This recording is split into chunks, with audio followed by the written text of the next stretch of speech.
You want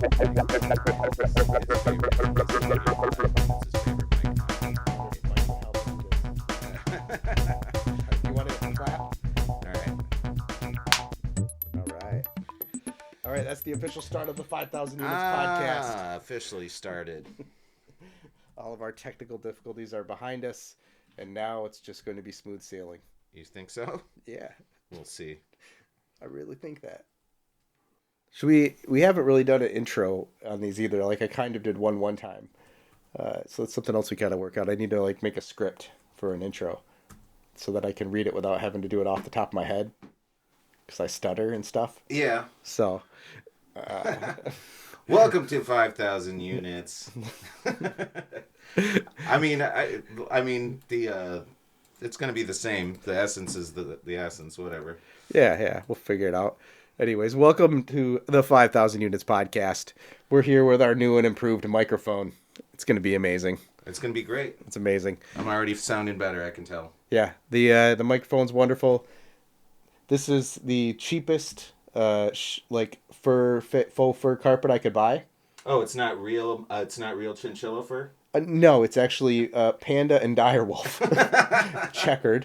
I don't want any white panda fur, which is kind of a pain when you're skinning pandas and only getting the black fur and just throwing the white fur away. You know, because there's not a lot of black fur; they're mostly white. I know. This is each one of these is a panda eye a piece. Yeah, some of them took two pandas to make a square. So it was a rough time, but we got through it. We buckled down and worked hard, 110%. Sorry, I'm just trying to bring up the chat here. But yeah, I'm super impressed with the acoustics in here. They went from being poor to being, I think, well above average now for a room. We're gonna do some ceiling stuff, and I think it'll be a lot better. I mean, it already sounds better once you get some. I mean, just some audio panels that even this carpet has already done wonders. So yeah, it's just gonna get better and better. More. Yeah, boy. And eventually we'll sound like we're in that anechoic chamber. Yeah. At Dolby or whatever the hell it is. I don't think you never got a chance to come to the Union Hi-Fi studio, did you? No. So the setup in the main room that Mike helped me set up, he did most of the work, was really good. But the little vocal chamber closet he made was just amazing. Like for recording for vocals, solo acoustic guitar solos. Set the amp in there with a microphone on the amp and just have someone rip in there.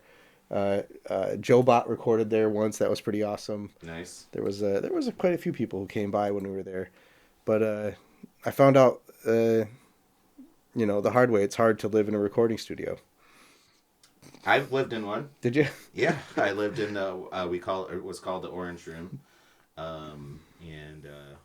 yeah, there was constantly band. I mean, my rent was $200 a month, but there were constant bands playing at all hours of the night, and also it was a bunch of rock and roll ne'er-do-wells that lived there. And that ended up being because we were between Mike and I, we were both OCD enough to where everything was very scheduled. You know what I mean? We would know when people were in and out, and we only did it on the weekends essentially, and so that was fine. The problem was the rock and roll ne'er-do-wells, and being I mean, also me being one of them, so it wasn't good for my lifestyle in general. And luckily, Susie was starting nursing schooling at that time, and that kind of broke the camel's back, and we were like, okay, we have to leave. We can't be here anymore because we were living there together. See, I had a lot more say because I was essentially the owner. Yeah. So it was my house, you know what I mean, and my studio. And I went way out of my way to always be cool. Like I wanted people to come in and be relaxed and be able to do what they wanted to do, But I had one kid and one on the way, so we had to have rules. Yeah. And so when people would come in, I would get right up stalling on them, be like, "Listen, you're welcome here. If you smoke anything, it's only being smoked in the garage. Okay? Fine." That's not even that. Not even that but bad. Here's the rules.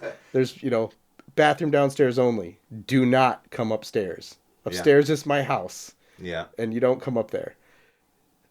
Literally every single person came up there. Like, there wasn't a person, I swear, that was able to follow that rule. Well, that's so weird because you think about it like other businesses that the businesses run out of the house. Think about a convenience store like a bodega or something in New York. The apartment above it is where the people live. Mm-hmm. People don't just go up to the apartment after they buy Cheetos and they're like, "What's up here?" Well, I imagine people who are in bands do, apparently, because that's what. And the other issues were. I was also unprepared for the unpreparedness of the people who were showing up. Like, two awesome examples was we had, a bassist show up with no bass. Okay. Right? So we're like, okay, we have a bass around here somewhere. So we dug up a bass and let him use it. But we didn't tell them we had one. And that's just insane if you're going to record music and you don't show up with your instrument. But it turned out to be literally completely normal. Like every other time somebody would show up and be like, yeah, I didn't bring a keyboard. What do you do here? Okay, I play keyboards. Yeah. So... amps is a different story. When you go into a recording studio, you expect to be able to use some different equipment, some amps and stuff like pedals and stuff like that. Sure. I could totally get on board with that, I suppose. But your actual instrument that you play day to day, wouldn't you want the one that you play? Like, wouldn't you want it to be representative of how you play? Like, if I suddenly come into a studio without my normal bass that I'm playing, and you give me some gigantic Rickenbacker, long scale Rickenbacker thing that I've never played on before, I'm gonna sound like shit, and it's gonna be like. I have only played one live show my whole life, and I did it solo. Joe Bott had a open mic, fundraiser thing.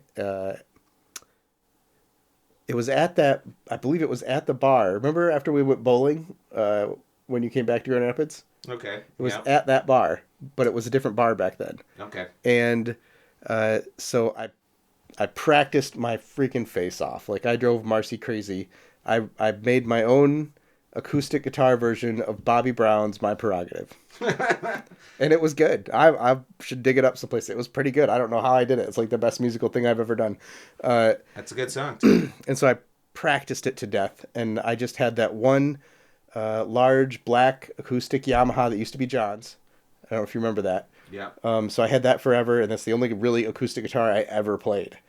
And then I get there, and I'm expecting them to be able to just mic it so I can just play. Like, Joe's like, we can't do that. You got to play with this guitar.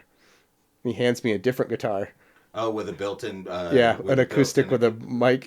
And I was so nervous just because of that, right? Like, so nervous. Well, yeah, I mean, especially with acoustic guitar, the fret can be, like, there could be way too much play in the frets or whatever, like, or in the strings. And I was so nervous that I nailed it. People were happy. I got applause, but I literally blacked out. I don't even remember. Well, that's your prerogative. You're allowed to black out. Like 2 seconds. You're allowed to black out if you want to. It was over, and everybody was clapping, and I was like, oh, that was great. And then, but yeah, switching the guitar out at the last minute, holy crap. I panicked. It was a very different guitar, too. It was like a round back. It's quite a bit smaller than that full-size Yamaha. And no, but it was a good guitar, so I get that probably. The funny helped. thing is I don't care one lick about that when it comes to drums, because I hate transporting a drum kit. So I love my drum kit, but I don't like moving it around, and I am always willing to use a backline drum kit at any given moment. I'm like, you guys got a backline? All right, I'll use that. The second guy who blew my mind was a drummer who showed up with his drums, right? But he got a ride. So he got dropped off in my driveway with a full kit of drums, right? Like I walk out my garage door, and there's a guy, and he's like, "Is this the place?" And there's no car, like, and he's got a whole pile of drums. Very, like they're not in cases or anything. They're just laying all over my driveway. Ramshackle, looking like a garage sale. Yeah, and I'm like, yeah, that's fine. And at first, like, it kind of didn't all hit me at once. And then we get in there, we get everything done. The rest of the band shows up, comes and goes, and then here he is. He's at my house with his drum kit and no ride. Oh, he didn't have a ride home. No. Either. So again, I made him take his stuff outside. was like, you can't keep it in my house. We're going to go to bed here in a couple hours. It's Sunday night. I got to go to work tomorrow, man. And I was kind of a dick about it. Like, I made him go outside. And he's like, I got a ride coming. I'm like, good. All right. I'm closing the garage door. So, bye. Yeah, you can smoke in the driveway if you need to. Yeah.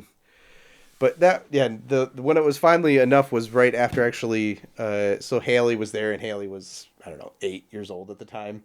And we had our William on the way, and I was upstairs, and some guy was in our kitchen, in our refrigerator. I walked upstairs. I didn't know where he was, and I walked into our kitchen. Mikey's the kitchen at the Union House, and he's just like, "Hey, you guys got any like lemonade or something?" Dude, no, please. We went over the rules when you got here, man. There's a fridge downstairs. Go get a pop out of it. Fuck out of my kitchen. And that was it. That was the last time. Marcy was like, no more. And I'm like, okay, this is over. And we had to close the studio. So we just couldn't do it in the house with the kids. And I mean, we would have had to do construction so people couldn't come and go into our house. That makes sense. So anyway, I didn't live the musician life. Just that little taste of it. Because there's no program for it. We have to both update our laptops here. You can just grab a BIOS off the site and flash it, right? Well, what you want to do is, it's just a bootable CD. So you make an ISO that boots to BIOS flash, basically. Okay, it's normal BIOS flash stuff. Yeah. Okay. Yeah. Yep. That's easy enough. System firmware update, bootable CD. Yeah, because that's OS independent, so. Yes, because I was ready to, before I noticed that, I was ready to be like, let's try Ubuntu or something before I just give up and go back to Windows. That's where I was at. It's sad, but. I mean, I'm not hating on Zorin yet, and I haven't had the issues that you've had. If this fixes it, that's the only issue I've had for the last 2 weeks. You get 20 minutes, and she locks up. Just locks all the way up. You have to hold the power button down to get it to reset. And wow. So.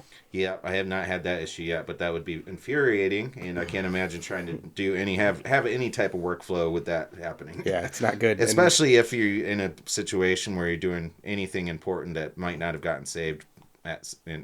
Yeah, luckily I'm essentially all online, and so that's fine. And now that I'm back to using that machine for editing, it's not that big of a deal. But I figured I haul this thing around everywhere I go.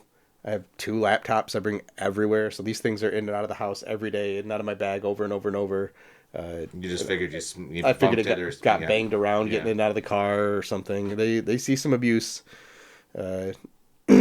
So I was going to pop it open because these do have, and I thought maybe we reseat the RAM or something and go from there, but we'll try the BIOS update first. Yeah, I think that might do it.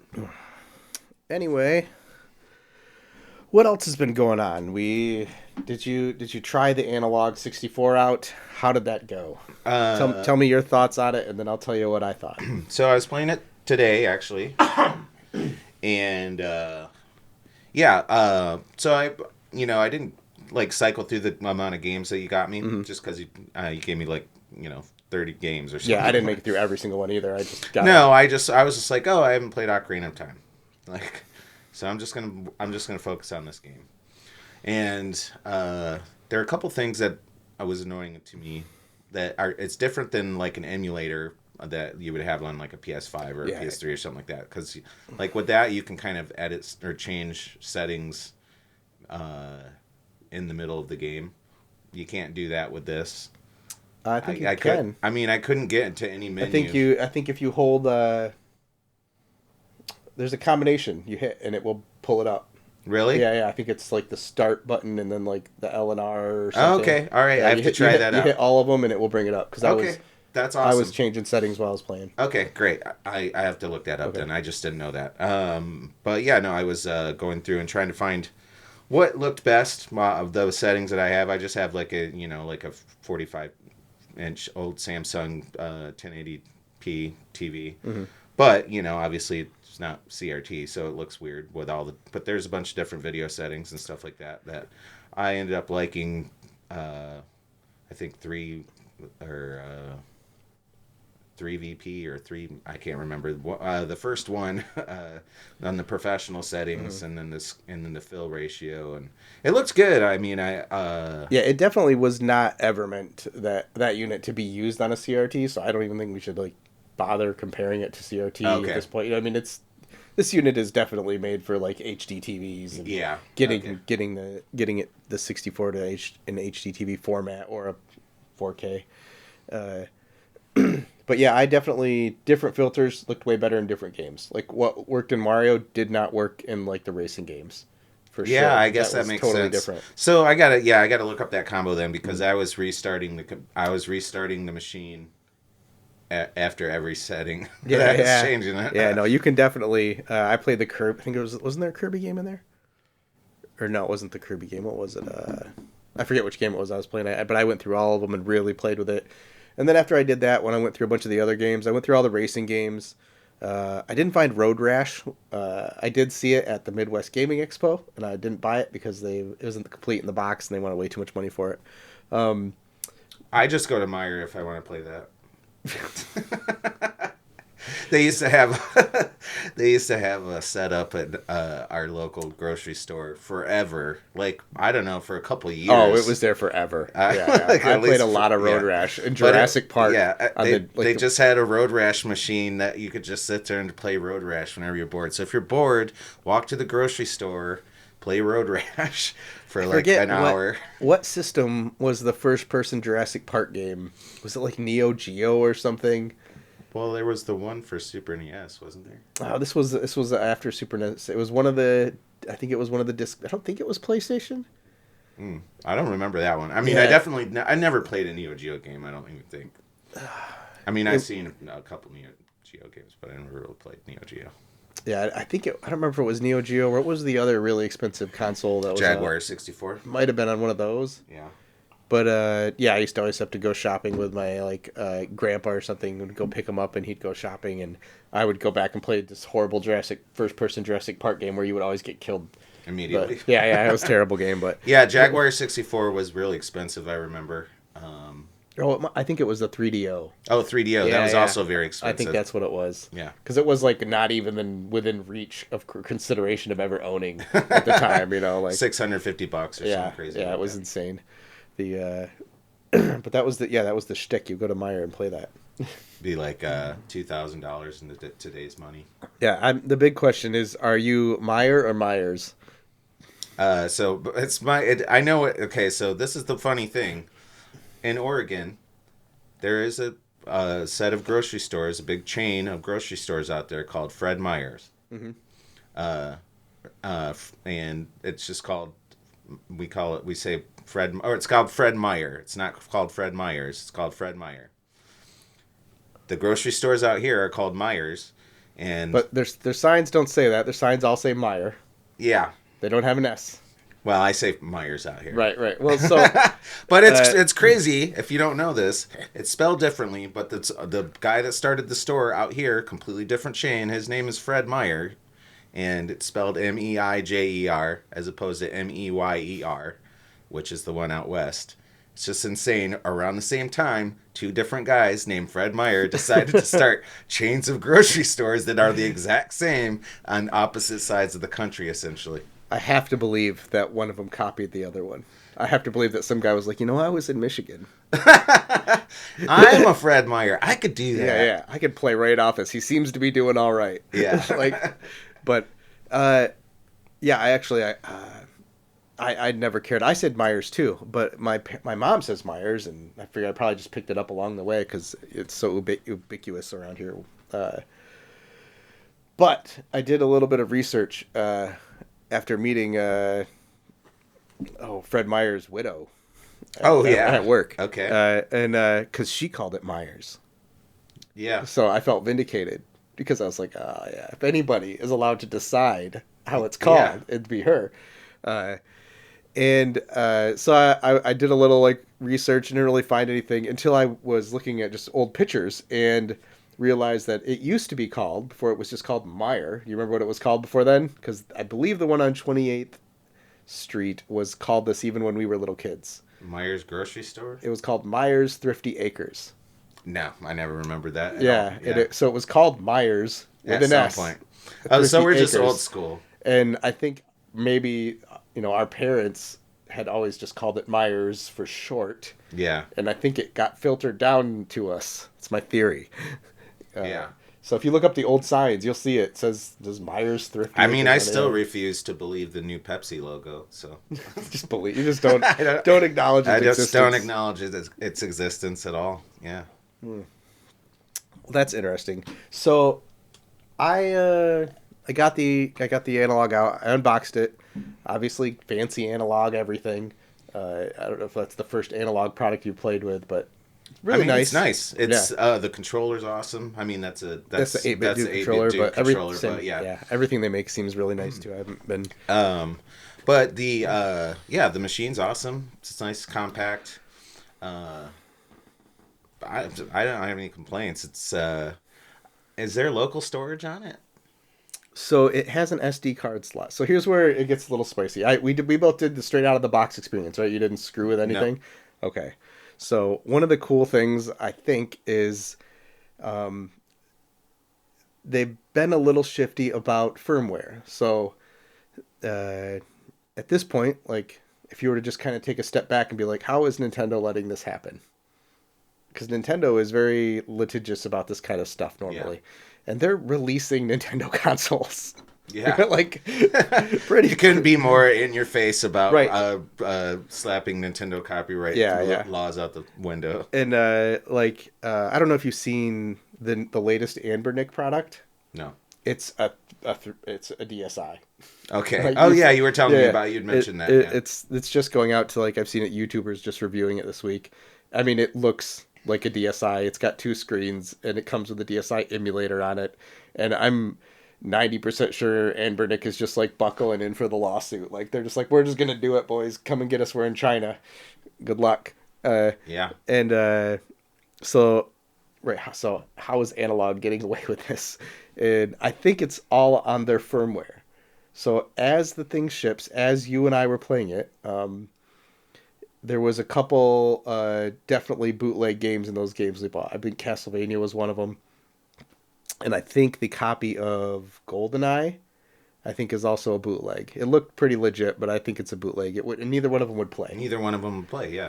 And I think they go out of their way with the firmware that it ships with to make sure that, stuff doesn't work that isn't, official. Yeah.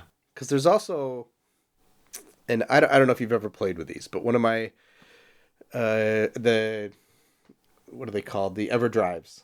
You familiar with that? Mm-hmm. Yeah. So SD card into a cartridge, and boom, you got your whole library on one cart that goes in your N64 or your Super Nintendo or your Nintendo DS or your Nintendo SP.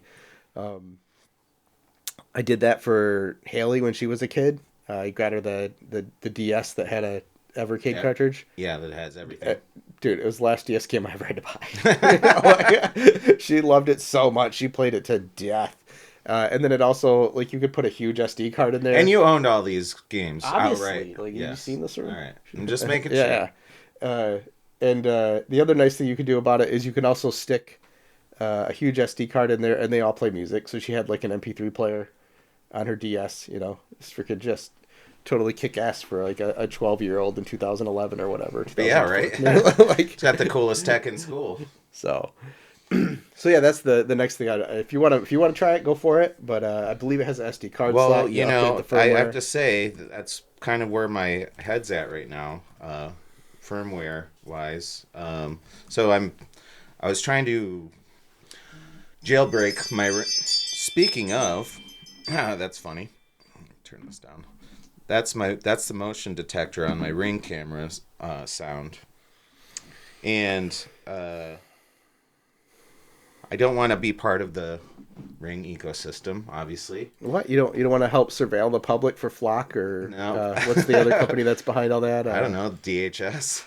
Well, DHS is using Flock, who is ran by I don't know. Probably get. Yeah, I bet you can Google. Palantir has it. Palantir. That's the name of the company I was trying to think of. So Palantir is involved into Flock, which has partnered up with their buddies at Ring to bring you the highest quality surveilling on your neighbors.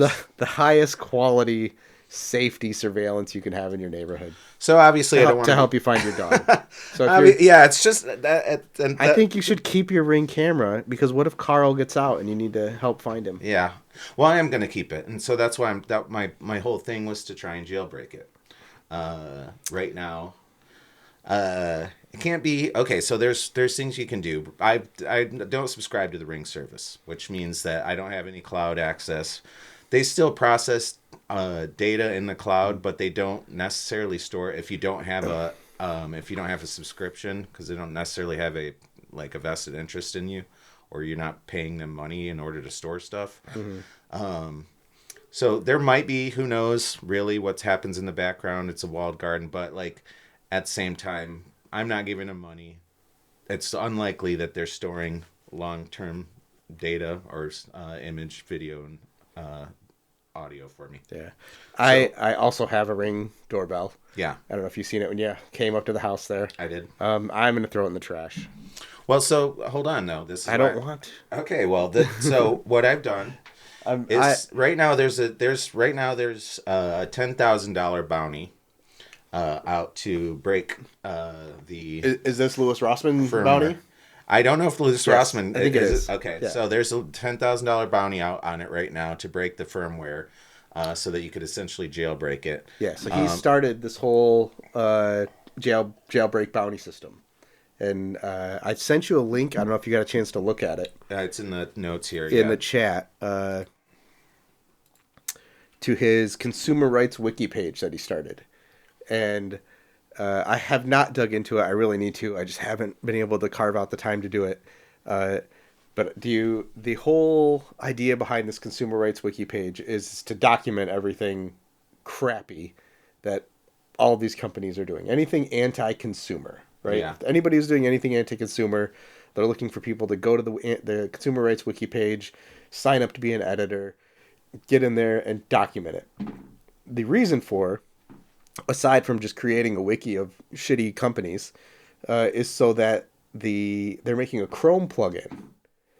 The Chrome plugin will use the wiki as a resource, a database, and you install the Chrome plugin. And make a Brave plugin, don't make a Chrome plugin. So anyway, and now I'm going to jump back to a different story. So I have a good friend, and one day we were sitting around talking, and he tells me, he's like, hey, whatever, my wife is running to this place. And I was like, I don't go to that place because they are terrible and they do this terrible thing. And he goes, yeah, I know, but it seems like every company is like that, and I don't have time to go through and vet every single company I go to. I get it, right? But I just told you, so now you know, so you don't have to, right? So you shouldn't go there. But anyway, the point is, he's right. He can't well, you can't be in constant up to date about so what the Chrome plugin does. What Nestle Corporation's buying is, as you go around and do whatever you're doing on the old internet here, right? If you hit a page of somebody on the consumer rights wiki page, it just has a little pop up that's like, hey, just so you know, this is what they're up to. It doesn't even go into that much detail. I don't think it's finished yet, so I don't think it goes into any detail yet. But I think it just kind of gives you a little pop up that's like, hey, these people show up 32 times on the consumer rights wiki page. You might want to go check that out. So it just gives you a little bump so that you can be more aware. And I love the idea of all of this. I'm like, yeah, because it's exactly right. I'm doing all kinds of crap. And I just think it's hilarious that it's going to be a Chrome browser, because as soon as you open Chrome, it should have 1 billion. By the way, Google popped up, or Alphabet popped up 75,000 times on the consumer. Yeah. And that would be a good. Let's just type in Alphabet here. Yeah. There's you don't say they have an entry? Yeah. There's an entry. Using Chrome OS to do it too. That's fine. So, I don't 100% know it's a Chrome plugin, but Chrome is the most used browser, so you're going to get the most action. Yeah, I know. I get that. Makes sense. It makes sense for outreach. And I'm not saying they're not going to do a Brave browser or something, but it would be. I would like that. I'm definitely going to get it when it comes out because Brave's built on Chromium, so it's easily translatable. Browser plugins are easily translatable. That's good because it would be nice because especially since we've been doing the 5,000 units things, I am busting through so many services to try them out real quick. Like a lot of the podcast editing, video editing, AI, audio improvement, and like. I'm not gonna same thing as here. I'm not gonna go Google every single one of these to see if they have a history. No. I mean, I've tried it. I've tried it for my my chopping stuff. I was pretty much staunch anti-Amazon for a long time until it just became impossible almost sometimes. Which I'll go local or do whatever I can to not shop and get stuff off of Amazon. But I also like. Stuff like products that I eat. Like I'm not gonna support any Nestle and any of the brands that Nestle does if they're stealing water from people. I begrudgingly do it. I mean, I know I shouldn't, right? But I'm not. I'm just not. I guess I'm not committed enough. Yeah. I was. Well, the thing is, I'm vegetarian, and there's like that. There's not that many like vegetarian like pre-made options and stuff like that. All right, so what were we talking about? Let's start. We're talking about the Consumer Rights Wiki, and before everything cut out there, I was talking about how you just can't know everything about every evil corporation. There's 6 evil corporations that own 85% of everything now. So. Yeah, so we started out on Ring. Okay, and you're gonna keep your Ring. You want to jailbreak it. Well, okay. So hold on. Let me go where I at least got to there because. I just wanted to start over. If we had it in the because that's pretty interesting. So what I got, and it's pretty unique. The way that it's not unique. Somebody already wrote this, but it's called Scripted. Yeah, that's the opposite of unique. It's not unique. It's but it's called Scripted with a Y, and basically it is an RTPS feed that you can get off your doorbell. So, so you can connect to the doorbell via the Wi-Fi feed and give it your Ring credentials. So the reason that you still need your Ring credentials or to give it your Ring credentials is because it's logging into your Ring account basically on your behalf. It's a locally hosted website that's logging into Ring via your Wi-Fi and you can access it via local host and compare it, putting tools along with like FFmpeg and the plugins that go along with Scripted. You can essentially access all of the functionality of your Ring camera, like when the motion detection happens, the doorbell happens, all these event triggers that could happen. And then you can, run a script or a batch file or a PowerShell script or whatever that kicks off whatever event you want. So what I've done instead of paying for the stupid service of having my Ring doorbell motion events be hosted in the cloud by Ring and Amazon, set up a script that motion events. Well, I'm in the process of setting up right now. It's kind of complicated. I've been using ChatGPT to help me actually set up the scripts, but basically every time an motion event's triggered, it just sets off a PowerShell script that sets off an FFmpeg event that starts recording a 30-second clip and saves it on my NAS or wherever I want it to save. And then I have my own local storage as opposed to the cloud, and I don't have to, pay a service fee. I mean, you pay the upfront cost of hard drive space, but you don't really need to do that because most time people use like a week's worth of events storage is all you want, or is all you really need. It's like the old recordings at a gas station or something get deleted after the tapes get deleted after a week because you have to you run out of tape. But you don't need infinite storage. That's unnecessary. I fully support this, and I hope so. No one has gotten the $10,000 bounty yet, right? No, because and then the reason is, and that's the difference between you the didn't firmware jailbreak it yet. You're still having to use. We still have to use Ring. Yeah. Because there's a secure boot firmware on the thing, and nobody's found a way around it yet. They will, and there's probably a hardware way around it, which you could like do some pins and stuff like that. But that's not the average bear's not gonna be able to do that. Rough. And also, the thing is, like, you could go out and buy a $110 camera that is open source and already willing to better to do that stuff. I don't know if you spent money on your Ring or if it came with your house. It came with my house. So mine also came with my house. That's why I wanted to. This is why I got into it. I would have never bought a Ring, but it came with my house, and I'm like, I don't want to use it, but I want to break it and see if I can use it. So I have an Ubiquity setup. Yeah, and I love it. I'm telling you, if there's one thing that I don't feel like I spent too much money on, it's the Ubiquity setup. Yeah. Everything I've done is awesome. The app is awesome. I know they've had some security problems lately, but honestly, I feel like when you're just a private user, not a business, it's not that big of a deal. It's not like people are trying to DDoS my house. Yeah. Whatever. But they offer a whole system like that. Not only that, though, because Ubiquity's coming under so much... Because they are so ubiquitous at this point in the space that they're probably coming under a lot of people's fire under from a bunch of black hats trying to like break the systems. Yeah. And at the same time, I haven't done any to the conversation. I haven't done any research to find out if Ubiquity is some terrible evil company or not. I'm gonna give them the benefit of the doubt right now. I haven't heard anything, but I haven't checked. Dude, you're going to be sad when it shows up in your file. I probably will be. But the one thing I will throw out there is you have... How long have you had your house now? 4 months-ish? 5 months. 5 months? I don't want one now. Like, I've had it... I've lived here for a couple of years now, and it's... I'm happier when the Ring battery is dead and doesn't work. The thing goes off all the time. It's never anything I care about. It's super annoying. I think the traditional doorbell is just better. Yeah. If you want a security camera, I would say buy a security camera.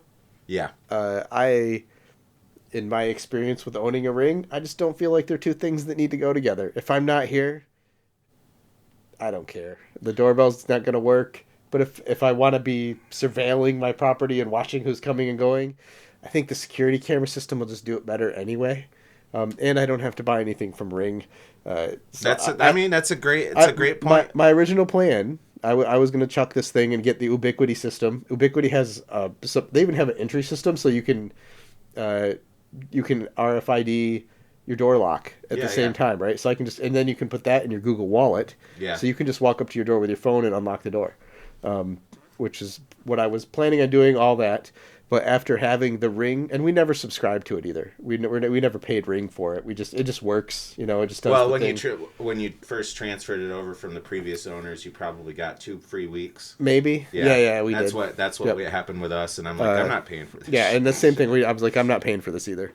And since then, yeah, I don't even care. Well, mine's on my back door too. Like I have a Nest on my front door, Nest Cam, which I like.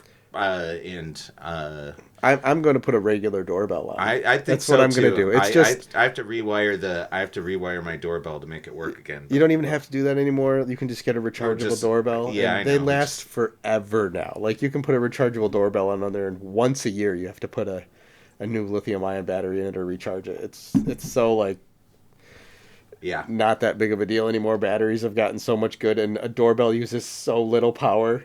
Yeah. So I'm just gonna go back to old school. I don't ever use my front door. Also, we always use the garage door, the side door. It's funny. I always come to your front door. Yeah. But you're like, who the hell is here? Oh, it's him. He just said he was coming over. And same thing. Spending all the money on the entry and stuff for the front door. It's like. It's fine just being old school at this point. I'm going to have to say one more time, though, at least I think it's a fun project. Oh, yeah. It's definitely... I'm not saying it's not I'm just... It's a worthwhile thing to have a camera that I'm not paying for it whatsoever, and I'm doing a middle finger to Amazon and doing it all myself. And if I want to use the video, if I want to use it like that, I can. I just use it to see when my wife's home, and I'll get little notifications. That's basically it. I do want to get one of the Ubiquity cameras. They have their nice PoE really nice like 4K cameras, and they even have like great light sensors in them now too, so they work pretty good at night. Yeah. And I want one for my backyard, just to see the nighttime animals. Yeah. Yeah. We get all kinds of crazy animals coming out of the water. Dude, creature cam. Yeah. At this point, that's my ubiquity upgrade goal. Well, it's like it's like having a deer cam or whatever. Yeah, in the yeah. woods or whatever. It's like or a bear cam. The I forget what you call the big ubiquity base system. Your cable comes out of the cable modem, goes into that, then it goes into your router and stuff. And that has hard drive bays in it, so you pop a hard drive in there, and like so a little NAS storage. Yeah, so it's all local. Yeah. No, there's still a web-based interface, so technically, yeah, it's still going. What's local? The web. Oh no, I thought it's local hosted. It is local hosted, but the app, when you're on the app is definitely not. Oh well, if you're on the app, yeah, you have to. Oh, if you're looking, you can hop on your computer, go to your own IP and stuff, and then you're. So local. you'd have so but what the app I bet what you can do is have it an outward facing web address. Or you can just shut that option off if you want. I think completely. You can. Yeah. I just don't, because again, I'm just some dude. I don't feel like I'm in danger of somebody watching my duck cam. Yeah, so. I mean, also the amount of traffic that you're going to be doing for hosting, local hosting, an outside-facing site. If only you're accessing it, you're not going to raise any flags with your ISP or anything like that. You're not like hosting a torrent site or whatever, a Where site or something like that. But anyway, yeah, let's look up Ubiquity real quick and see if they pop up. Oh yeah, look them up in the website. Did we get to that before the thing cut out? I don't know. Yeah. Yeah, Louis Rossman's Consumer Rights Wiki. Or is it Unify? Is it Ubiquity or Unify? Well, Ubiquity is the sub thing under Unify, I believe. Or is it the other way around? It's the brand. Unify is the brand. Ubiquity is the company. No, sorry, opposite flip. I think. All right, here they are. Unify Ubiquity, I think is what it is. Nothing came up for Ubiquity. Anyway, I'm just going to call that good. Okay. I like that. I looks at my underwear, is like, Hanes. Okay, good. Thanks. Thank God. But, yeah, so, but I feel like, who was it? I had just recently seen, I think it was Jerry from Ben and Jerry. Yeah. Was talking about. Yeah, didn't they have a falling out? Is one of them it wasn't now? A falling out. Okay. They're still like best friends, as far as I know. But so when that's a whole nother story. Ben and Jerry's got sold, and then they got bought by a big giant PE firm, and whatever. Or they were publicly traded and they got bought. But so now Jerry is in the position where he is no longer has control over all of the stuff they do, right? So now he's wanting to do his normal Ben and Jerry's activist ice cream stuff, and his corporate overlords don't let him anymore. So Ben quit. Yeah. And Jerry's stuck on to try to on the corporate fix treadmill. Things. At least fighting to try to fix things. From the inside, yeah. Without any power, though, I would assume at this point. Yeah, it's pretty hopeless, yeah. But yeah, I think there's a website. Old man yells at corporate cloud. Yeah. Called what is it that he runs? Called Free Ben and Jerry, I believe. And yeah, there it is. And he's trying to get some corporate interest from some other company that may have better or differently aligned values to buy Ben and Jerry's from their current corporate overlords, but he's not having any success.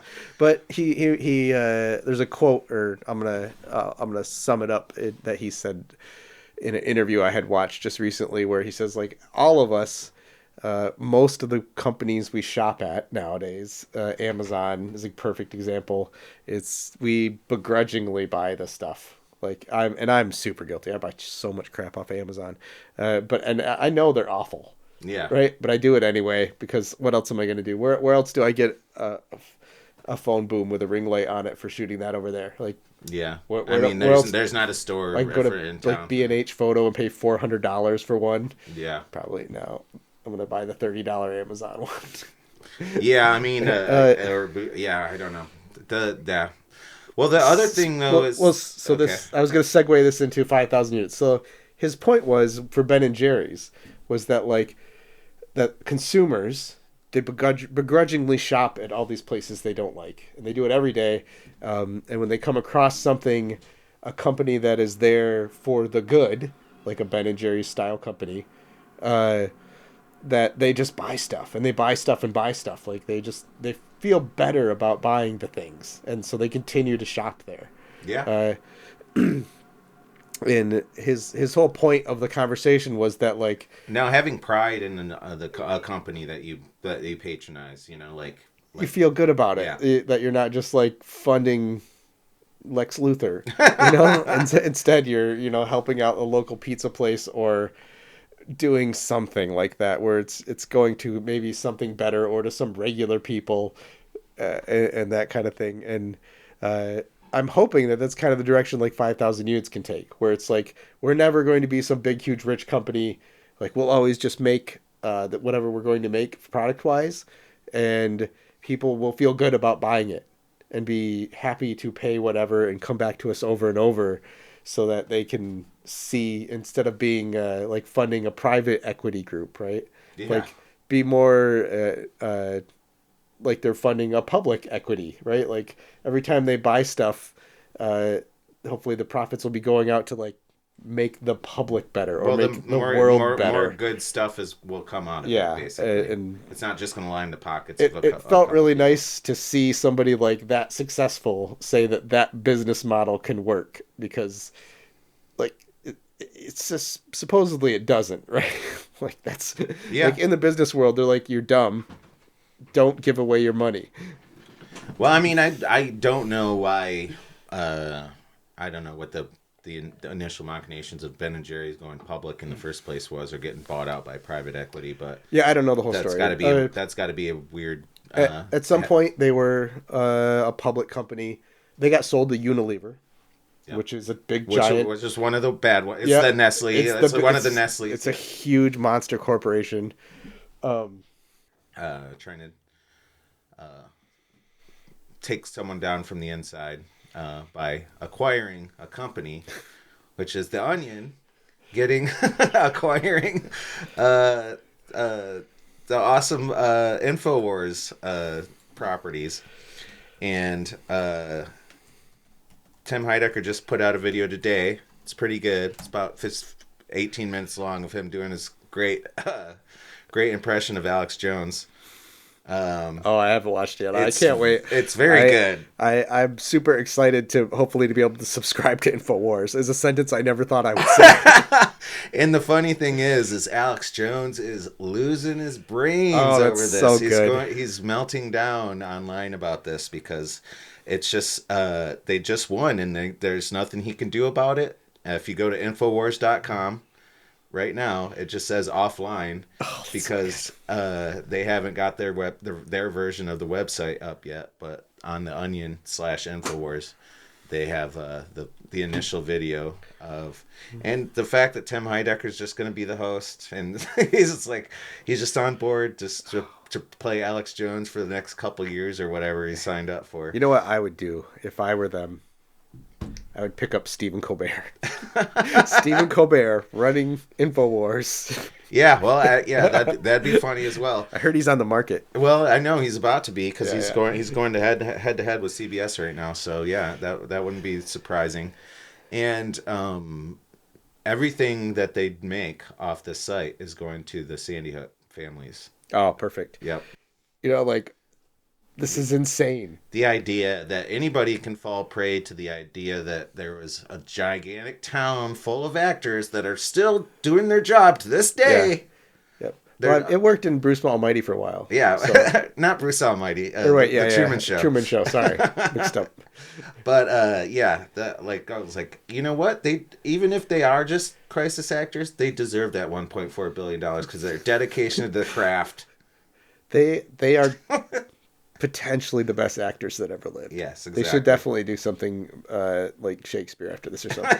Shakespeare in the Park. Yeah. Yeah. But anyways, that was some good news though.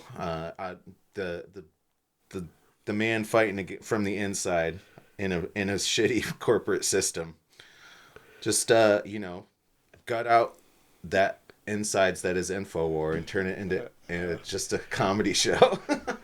I like the idea. I feel like this could be something I think a lot of other media companies could learn from, because generally it would just be a bad, like if you were to run this into a corporate style meeting, right? Yeah. The only meeting this would ever work at is the Onion.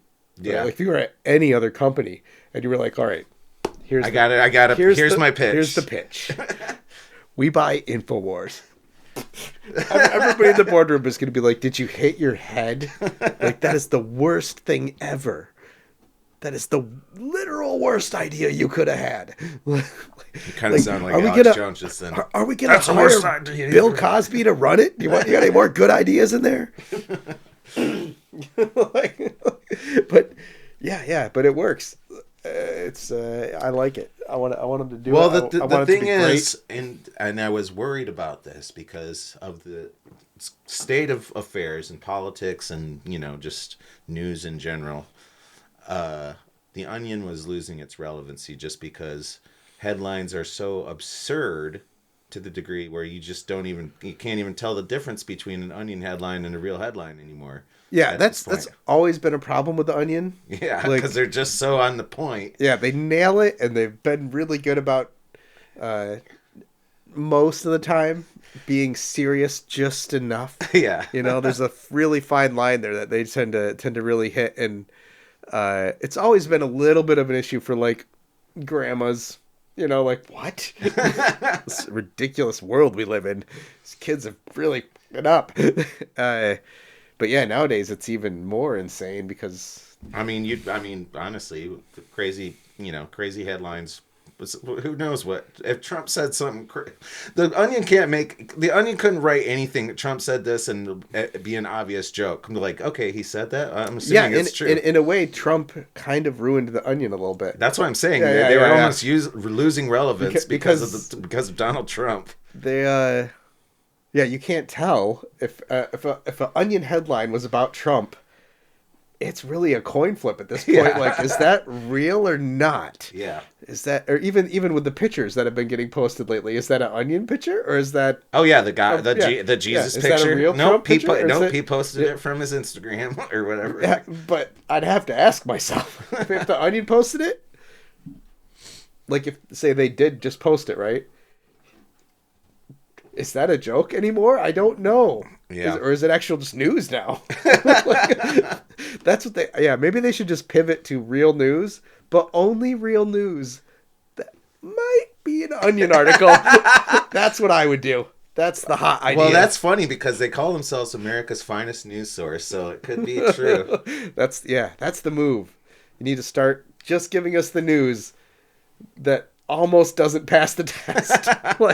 There's no way that's real. Oh my God, it's real. I'm disappointed with the entire human race. Oh, you sent me a video the other day that was cool. A blast from the past. What was it? Speaking of the Onion. The Z-SNES. Hey. Back, baby. Yeah, did you watch it? Yeah, I watched the video, yeah.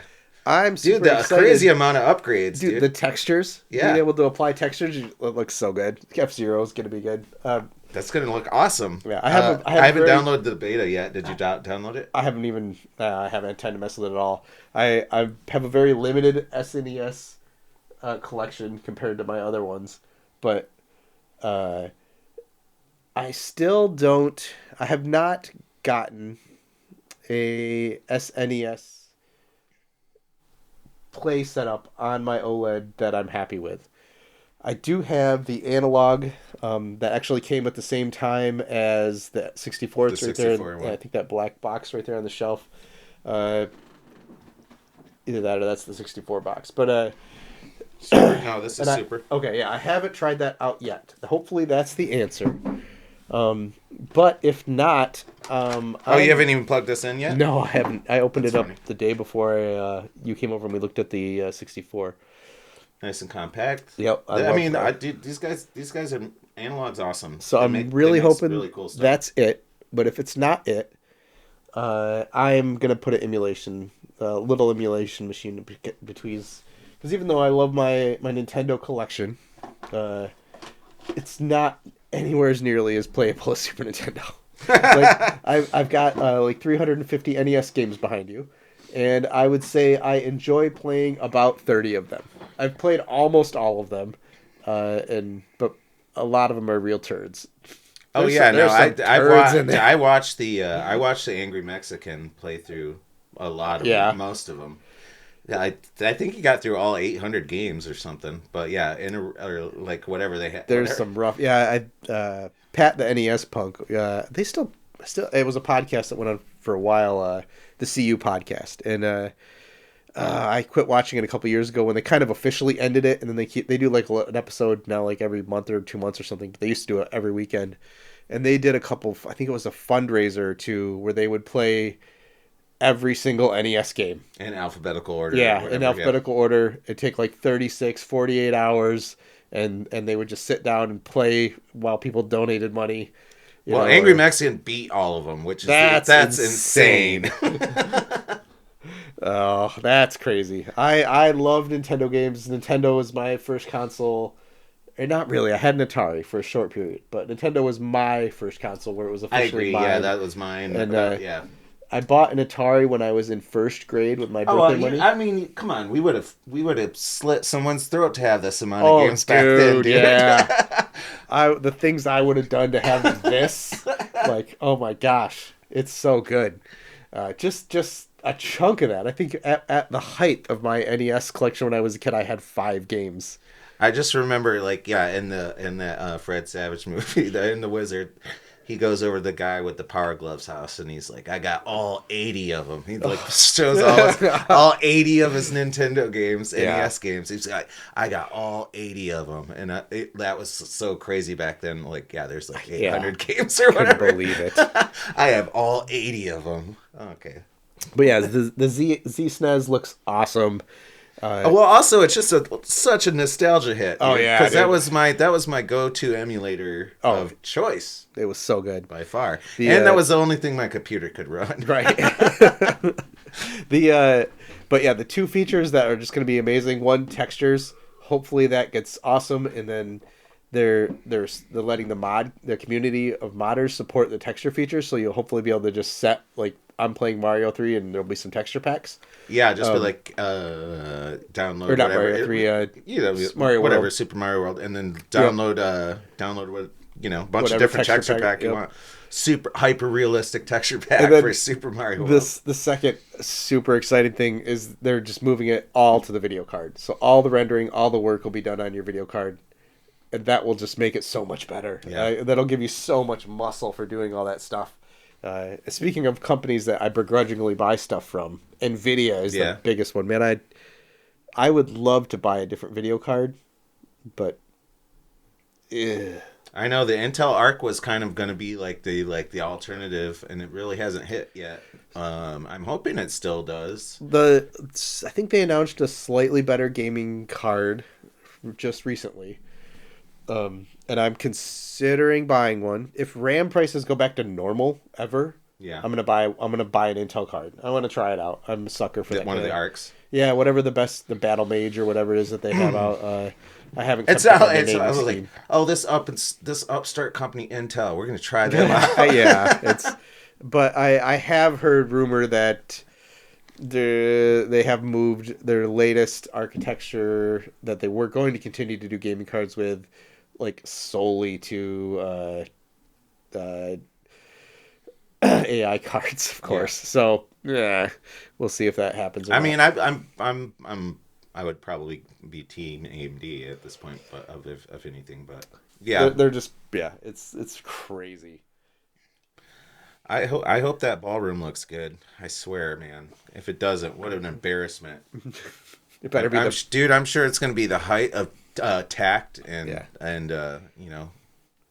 I think decor. They had it designed at the Home Depot design counter, and which they're great people there. I've worked with them before, and They probably are using the best gold spray paint that Home Depot sells.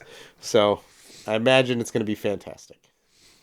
And they've also been kind of dicks with their processor releases, as far as naming conventions. Well, I mean, name somebody who makes processors who hasn't completely fucked that up, but as far as not releasing the low end processors. Oh, saying they're going to and not doing it. Well, just not like they've got their gosh, I forget. So you got your Ryzen. Yeah, well, they're still on Ryzen 5 or whatever, but the releases, they'll have the 8 core, 16 core, and then like a faster 4 core or whatever, or 4 16 12, right? And then they usually historically they would launch another like 4 core processor with built-in, everything has built-in graphics support now, I believe, with built-in graphics support that really was just like $100, $120, just for like for Chromebooks or something super like bin that. Down, well, for stuff like the media servers and yeah, stuff like that, just workstation computers that don't need a bunch of oomph, and so that there's $100 option, like that kind of thing, and they just kind of have quit doing it, which sucks. I mean, that means like when you're putting together stuff like this and you want to buy a new processor for it, you're buying an 8-core gaming processor.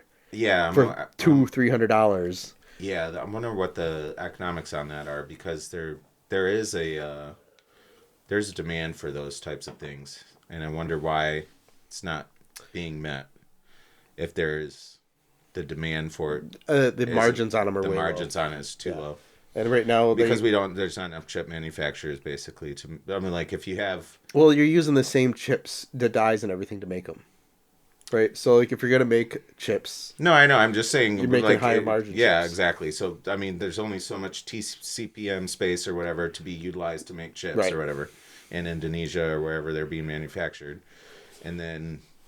So they're choosing to just do the higher margin chips. See, the thing is like, the idea of bringing, high end tech manufacturing back to America, it's all well and good, but that's not just like, you can't just flip that switch. Like, you could probably do it pretty quick if you just allocated some of the military budget to it. That is true, actually. like I bet it'd be amazing. Like it took how much Jeff Bezos like dropped a little bit of change, and now we have Slate trucks. Yeah, you can do some stuff with some dollars. Let's stop talking about politics. Well, what about bad companies though against Oak? Because I still wanted to bring up. Sure. Like I said, anyways, I hate that I keep buying NVIDIA cards. But when I go and I look at them, like, man, I am not going to spend this kind of money on a non-NVIDIA card. Yeah. Like I built that workstation. I got a 5090 in that. You know what I mean? This every computer you can see in here has a NVIDIA graphics card in it, except for that's AMD onboard graphics, I believe. So. Well, that's just a little media server, right? Yeah. So. But I just wouldn't do it, and I begrudgingly do it every time. And I pay a premium for it, and I get bent over buying them. But what I'm going to buy an AMD card with no driver support for half the stuff I'm going to do, or or an Intel card that's not good enough. So, bad company, good band. Also, we're talking about a bunch of bad companies. But I don't know if you heard this news. Do you have a Kindle? No. I bought one Kindle from Marcy right around when they were new. Yeah. And so I was immediately off-put by the fact that you couldn't, put Netflix on it. I was like, we literally have a tablet, color screen tablet in your hand. Oh, okay. I'm talking about the Kindle e-readers. Like this was an e-reader, but it was in color. Okay, so that wasn't when they were brand new. Then, like the first wave of them were just like it was pretty new. Anyways, it was before my daughter. It was probably 16, 17 years ago. It was a while ago. Oh, okay. Well, so this might be. It was their first color one. Okay, so. The Kindles are being no longer supported, coming up here in May 20th. Okay. Sure, they're going out of support. That's fine. The thing's 20 years old, right? Yeah, whatever. That's fine. But they're also being no longer, you cannot use them. They're being bricked. Bricked? So... they won't... So you can read, you can read what you have on it. If ever you need to factory reset your device, you will never be able to repair it with the Kindle service. You will never be able to get your books back. You cannot download or use any new things on it, even though you've bought a device which allows you to read certain types of files on it. They just want you to buy the newer device, and they're making it so that you can't buy the device anymore. Yeah, this is my problem. Yeah. With stuff. Like in general right now, like we talked about the Switch games, those games on the cartridges. And another friend of mine got me on board at some point with buying games from the store. And eventually I accepted the fact that, like, okay, I'm buying these games on the store. They go onto my Switch. And if anybody learned anything from the Nintendo Wii, it's that, or the DS, the first DS store closed now. So if you have a Nintendo DS, you reformat that thing, no games at all. No games at all. Yeah, you're done. Gone. You're screwed. Yeah, there's no way to get them back without hacking them, but you can hack them.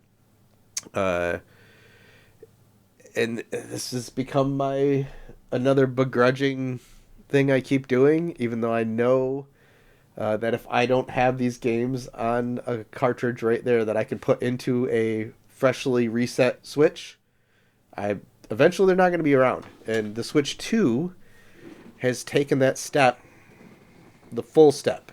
That you don't even have cartridges. There are couple companies have already announced, like, hey, we're going to make sure our games are on our cartridges. So if you buy our games, they will be on the cartridges, right?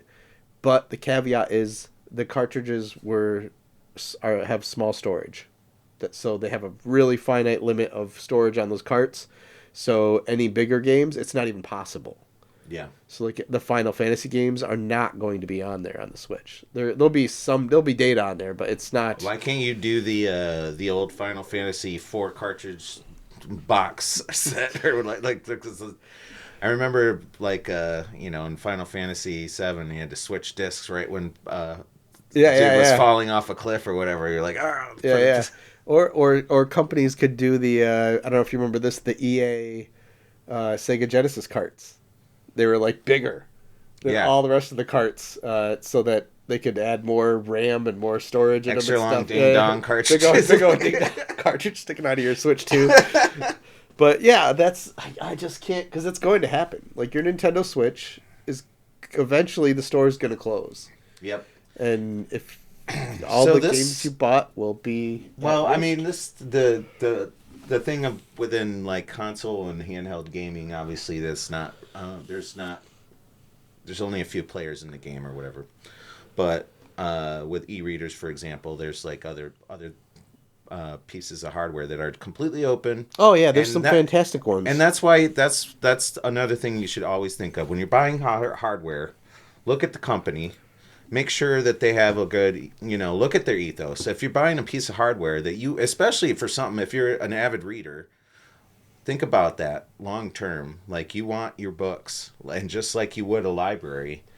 And if you have a company that, has a track record of, a walled garden system where they've pulled the rug from people over and over again, just because of convenience, don't trust that company and the cheapness of it. If it's like $40 cheaper, buy the thing that's like completely open source and completely like, just open in general to, file types and just, I don't know, ethics. Yeah, I'm so torn, because I love new technology, and so much of it is not like that, right? And I go into it knowing that. And I feel like as long as you're aware of what's going on, I think that's part of this thing. I think it's a hope of this podcast. One of the hopes of this is to bring some awareness to stuff like the shittiness of subscription models and stuff like that. Like the people have an idea of what they're getting into when they buy this, and they don't have a rug pull. Another, like, super, I don't know, I don't think anybody really thinks about this, but there is things out there where a subscription model makes sense, right? There's lots of stuff out there where you can get a subscription and it makes sense. Something that a magazine, a newspaper, whatever, those models make sense. There's things where a subscription makes sense. And I feel like every time somebody like Netflix is so bad about this, or the Greenworks, or not Greenworks, True Green, the yard service, try canceling your service. Yeah. Holy cow. It's insane. It's worse than Comcast. Right? Like you can't do it on the website. No, they obfuscate you have completely. to call. But you can't do it. You have to call. And when you call, as soon as you get into the like cancel funnel, for some reason your call drops like 9 times out of 10. I swear I had to call so many times. If you want to upgrade your service or have something special done, man, you never drops. And then when you get through, they'll offer and offer and offer, like Comcast, give you a better deal for 3 months or do your service for less or whatever. And you got to keep going, listen, please cancel my service. We're done here. Cancel the service, over and over. It's so frustrating. And then finally, when you get them to cancel the service, they immediately put you through to like sign back up for this super good deal. And then when you hang up on them, your phone rings and they start calling you over and over. And then you block the number, you call it spam, right? Then local people start calling you. Like the local Greenworks service manager calls you. He's like, "Hey, you canceled your service. What's up, man?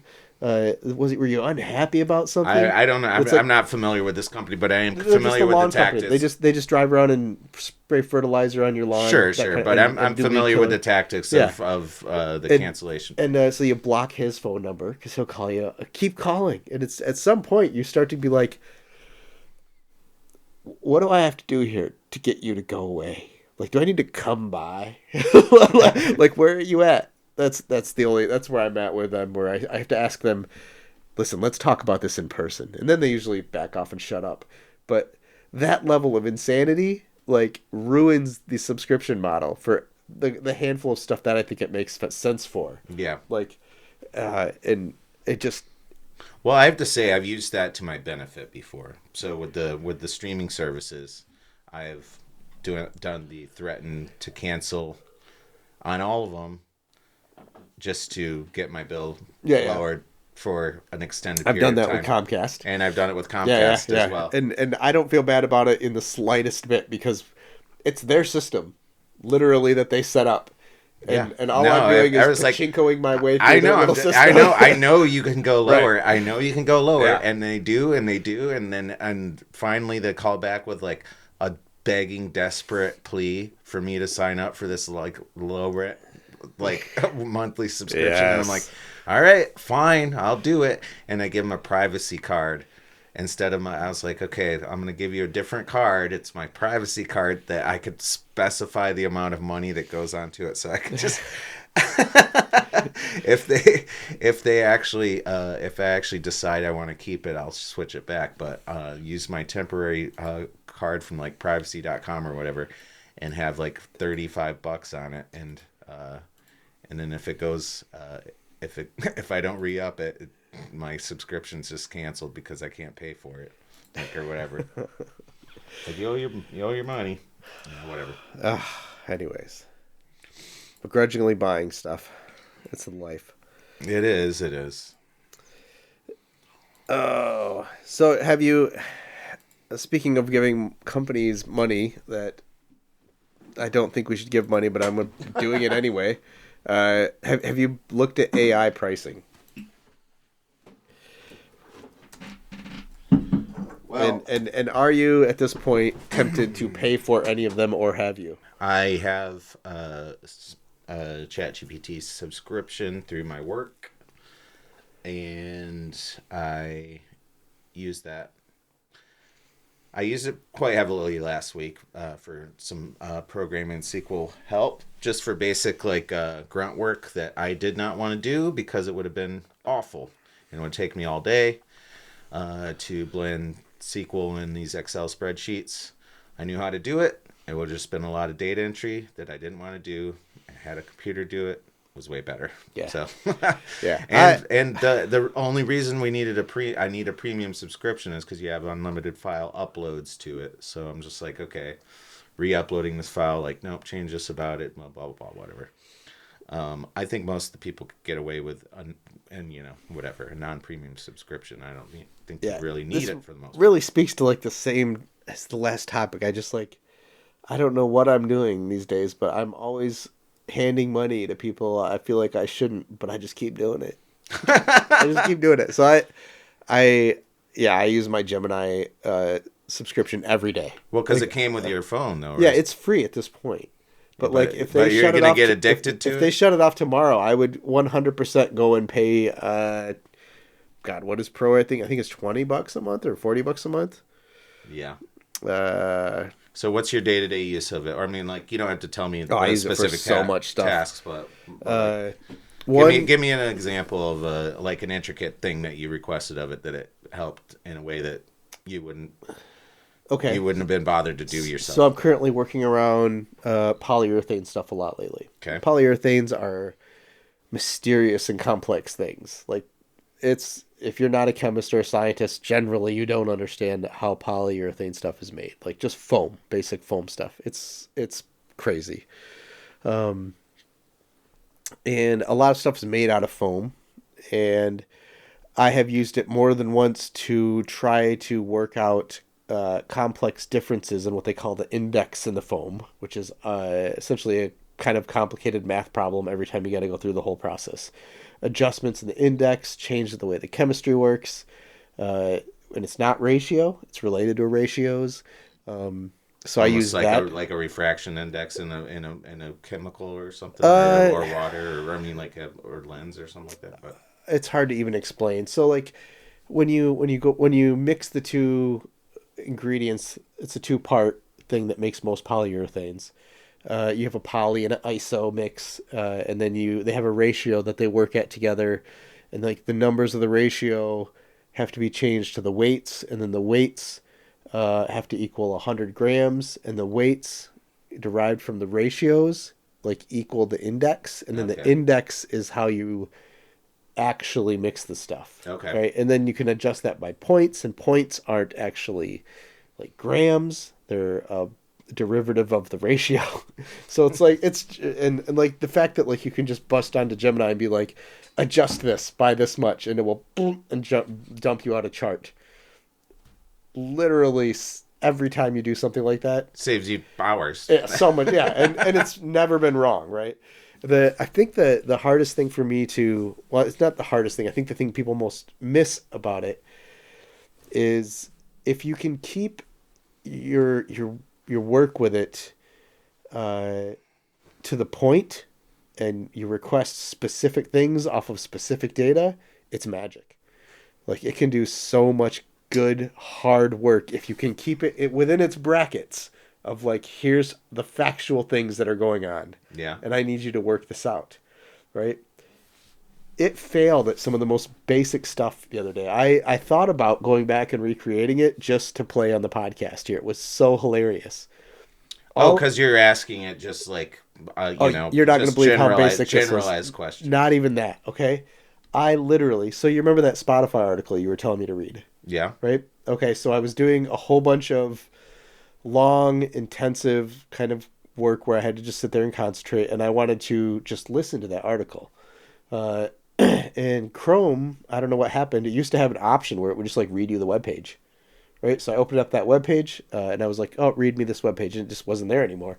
That's not the option was gone. Oh, okay. I don't know. Anyways, so what I did is I popped over to Gemini, I gave it that link, and I said, "Hey, read me this webpage." Dude, hilarity ensued. It couldn't do it. It would start, it would get a paragraph in, and then it would summarize the rest of it in 5 lines. Oh, then this and this and this, right? And it's a long article. It goes on for a while. Or was it reading the HTML and be like, no. It understood at first, but it just could only it couldn't get through the whole thing. I don't know if it was running out of memory. And again, this is Gemini Pro, or just would lose the plot every time. It could not do it. And then I even started just, I understand that Gemini is not a person, but I still sometimes enjoy insulting it to its face. Like, Gemini, to its anthropomorphized are you a face. complete idiot? I literally just gave you text to read and you can't do it. And it would be like, oh, I'm sorry, I will try again. And it would make even worse mistakes, or it would just stop all the time. It'd be like, you just stopped halfway through at this line, and can you start back up at that line? And oh, yes, I'll start back up on that line. And then it wouldn't. Or, I mean, it just couldn't pull through it just couldn't read, like 15 paragraphs. That's so odd because, I bet there is a prompt workaround for that. Like, because there's got to be, like, keep only the last line of data in your memory and then read from line to line. And forget everything that you read before or something like that. I highlighted it and pasted it in there and was like, read this. And it couldn't do that either. It was making worse mistakes. Like, it would just produce a summary, or it would just not read anything, or, like, I just don't understand, and I use Gemini quite a bit, why this task was just so hard for it. It just could not. When the mathematical, like, logarithmic tables that it's doing are like super pumped out easily, and it can't read like 6 paragraphs. But back to my point, anyways. Even with this failing, like, I use it a lot. I use it for that. It's also fantastic for pulling up printer material profiles. So if you're running different resins in your SLA printers, it's really good at. You can just be like, hey, I'm running this resin on this printer. Read me the settings, and I'll input them as you read them. And it will go through and read them, and it's been very successful at running random resins. I would be scared about the reading part now. Yeah, you should be. Like I said, try it out. Try it out on that article. It's hilarious. Outside of that, I've used it for all the basic stuff. So the big one, so as 5,000 units, it's going to be a company that makes things. It's going to sell things. We're going to put stuff on our website that we design and we sell, and they're going to be good things, repairable things, awesome things that are going to do good in the world. And my first project, which we're working through development still, I started in Gemini. I started the development of the project there because I've never made a circuit board before. So I started right out by feeding it, telling it what I'm trying to do so it could set up parameters. And then I went through and kind of talked with it about, what kind of voltages it was going to require, amps, what things we were going to be running, fans and stuff off the circuit board, the kind of controls it would have to do. And it helped me pick out a processing unit, all the traces, different kinds of controllers. We went through the whole thing. And even up to now, as I've worked with PCBWay to get the first 20 circuit boards made, which are on the way, I'm super excited about. And this has already been tested. The board's been tested. The first tests happened last week. Okay, great. So, and they went well, right? Yeah, they went well. Yeah. They sent me videos of all the testing, so they plugged it in. Nice. And I did the whole development on ChatGPT. PCBWay did the actual design. Gemini or ChatGPT? Or sorry, Gemini. So, okay. So I did it all on Gemini. But even then I uploaded the PDFs and I had Gemini kind of go through and critique them and tell me what to check for and what to look for. And it's done a pretty good job. Like, I feel like when you can keep it on point. It just doesn't know how to read aloud. No, it just doesn't. It could read a whole book and summarize it for you, but it can't read aloud. Have you ever asked one of these? I think it's got stage fright or something. Well, I think it has to do with the prompt input size, right? So I feel like I'm not 100% sure on this, but this is just from experience. The shorter the prompt and the more direct input you give it, the better it will do. Every single word that you type in that adds complexity. Doesn't matter if the word is meaningless or if it's a or an or a but. It makes whatever model you're using have to do more work. Yeah. And the bad thing about it is that it's not just one more step, right? So every single word you add into that prompt has to read this website though? Hold on. Yeah, well, think of how many words were on there. Oh, that's the prompt. Yeah, I think that's the problem. Is it's filling in all of that, right? And so every single word, it's not a nice linear progression, right? Unfortunately it's almost exponential. So for one word, it's X amount of data. For two words, it's X2, but for three, it's not X3, it's X6, because it's every single word to the other word. It takes every word and relates it to every other word you put in. So as the prompts get big, I think the amount of data and storage that it needs to use to do an output runs out real quick. And once you run it out, that's when it turns dumb. Well, how can it summarize a website then without reading it all in some form? It can, but the problem is at some size that is for Gemini smaller than that Spotify article, it's full. Yeah. And it just either has to make up what comes next as it goes or stop. Yeah. Is the way I'm seeing it, at least from that experiment. If you fed it half of it, it seemed to work. Yeah, I'm curious now. I'm going to try this with my ChatGPT Pro account and see if it... With Gemini, it's seemingly size. It's definitely the amount of words going in. Not definitely, seemingly. That's what it feels like as you go in. At some point, for each request, for just the one request, there's some kind of limit where it's like, okay, ChatGPT, read me the Wikipedia for Alex Jones. In Alex Jones's voice. Gemini has also been broken for months now. With the voice. The voice of Gemini is unstable and changes all the time. Even if you selected your desired voice. Yep. And I looked it up online. It's everyone is experiencing it. Just goes British on you every once in a while. Well, I have British selected, so the British woman is my standard thing, right? But she turns American all the time, like in the middle of a sentence, and sometimes she just turns into some dude. Oh, so she's an American actress doing a British accent, and then she forgets her. She gets distracted by her on-screen romance.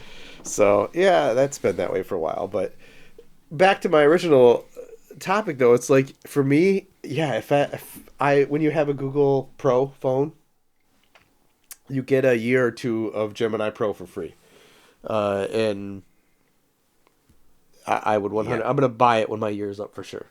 Are you not even gonna try the other ones like Claude or ChatGPT? So Claude, and even Gemini will admit this. If you ask it, Claude is better at programming. Yeah. And I'm probably going to have to work on a bunch of ESP32 programming in the very near future. So I'm probably going to get the Claude subscription. And I just found out, I believe they separated Claude programming out of the main Claude model like last week. So I'm going to have to get that as an extra add-on. Yeah. Which is... Yeah, I mean... Feels like a cash grab. Yeah, I mean, if they are succinctly kind of spreading these models out and they work better, I'm all for it, especially with the programming stuff, because that's all I've been using it for, basically.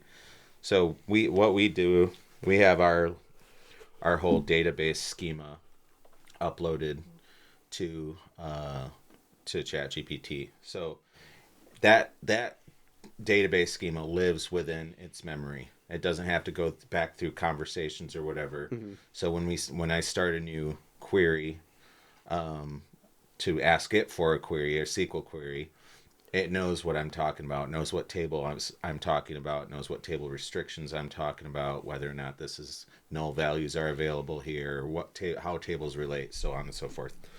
So I don't have to redo a gigantic query explaining all this stuff every single time.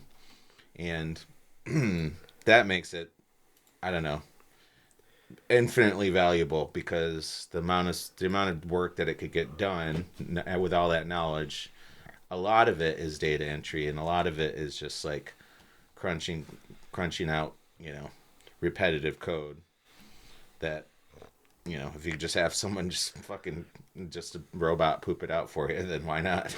And I feel like this really is the is just the great uses right here. I just still don't understand why they're still trying to push it for all this other stuff For the social stuff. when it's so useful in these use cases, and then when you try to get it to do something like read me this webpage while I work, it falls on its face and you can't do it.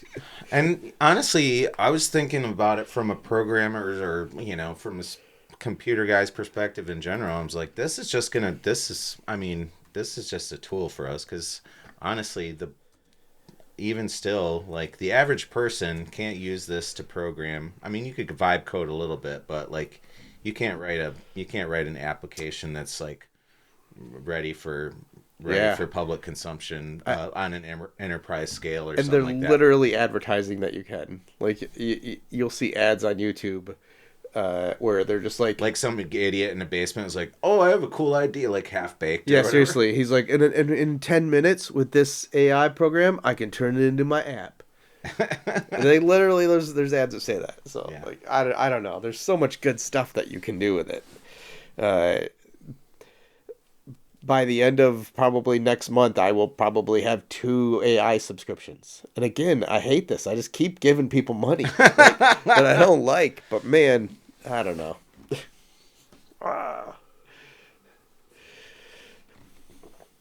No, I have, I don't know. You want to talk about AI pricing anymore? No, me neither. Fuck that. I have some more Hyundai news. I'm considering buying another Hyundai Ioniq, and I'm going back and forth. Rivian is putting out a little truck called the R2 that I'm interested in, so I might consider that, pre-ordering that. But also, there's the Slate truck, which is supposed to be $25,000-ish. So I'm considering that too, but it has no tech in it. So I don't know how I feel about that. I love my adaptive cruise control. So those are all on the platters. But I felt really good. Like I'm among people who made awesome smart decisions with awesome smart people. As I was watching a video earlier this week, and all these people on YouTube own Ioniq 5s and are all mad about the same thing. So we talked about Hank Green before. Yeah. He has one. So I'm 100% sure you know of Alec Watson, Technology Connections. Yeah. Right? Also Ioniq 5 owner and driver. Also a rate about the infotainment system. And he was doing a podcast with Matt Farrell from Undecided. I'm Matt Farrell, and this is Undecided. You know the guy? I do. Yeah. Yes. All of them Ioniq 5 drivers. All of them angry about and they were sitting here talking about it. Well, it was funny when Hank Green's video came up after you had ranted to me about the infotainment, or like, I don't need 55 warnings popping up telling me I'm how to drive or that be a good driver. I know how to drive. I bought the car a long time. I didn't tell me before. Why are you telling me now? Yeah, I think it was this video right here. Is the two of them are doing a podcast together, and they get around to 9 minutes where they're both like, and I just so feel it like deep down inside, especially today after I just spent 6 hours in that car,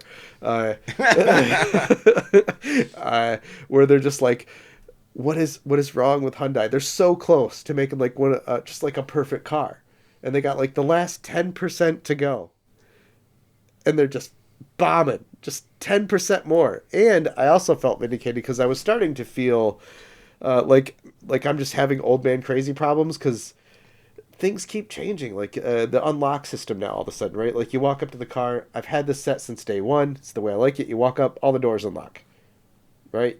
You get out of the car, nothing happens, right? They all stay unlocked. You walk away, and if you want the doors locked, you lock the doors. That all switched into some weird auto mode again, where like now when you walk up to the car, just the driver's door unlocks. Then you have to manually unlock the rest of the doors, yeah. Or you can touch it and it will unlock all the other doors. And it was just like that for 2 days. The settings were not changed. I went back in the settings; they're still set right. And then it went back to normal. I wonder if they're just like like field or beta testing on random innocent users or something like that. Every one of these guys said that their settings, they don't even bother going in and fixing the settings anymore because they never stick and they keep changing. And I was like, oh, I'm not just a crazy idiot like that apparently doesn't understand the menus or something, because there's just nothing to change, and I'd have them set the way I want, and then when I go back in there... Where's the, is your Wi-Fi coming from like your hotspot on your phone or something like that? How's it getting... The car has its own SIM card. It's attached. Oh, it does? Yeah. Oh, you're paying a subscription? I do, yeah. Well, okay. I pay $20 a month for Verizon to have Wi-Fi in the car. Okay. But even if you don't, the car still has it. The card... There's a SIM card, a sub-SIM card that it's the same one, but you just can't use the internet. But it can. Yeah, but it can. It can over-the-air update, and without you doing anything. You don't get an option to turn that off. Can you pull a SIM card? I doubt it. Really? Yeah. Huh. I'm just wondering if you took the dash out and just pulled the SIM card out. Most things don't actually have SIM cards anymore either. That mostly went away a couple years ago. eSIMs, yeah. Yeah, 2023-ish, most of that went away because it just was unnecessary. Yeah. And it was an easy way for providers to force you into their ecosystem, because you used to be able to pull your eSIM, stick it in a new phone, and off to the races. Now you can't do that, right? So if you have an Apple or you have a whatever Android phone, Samsung, right?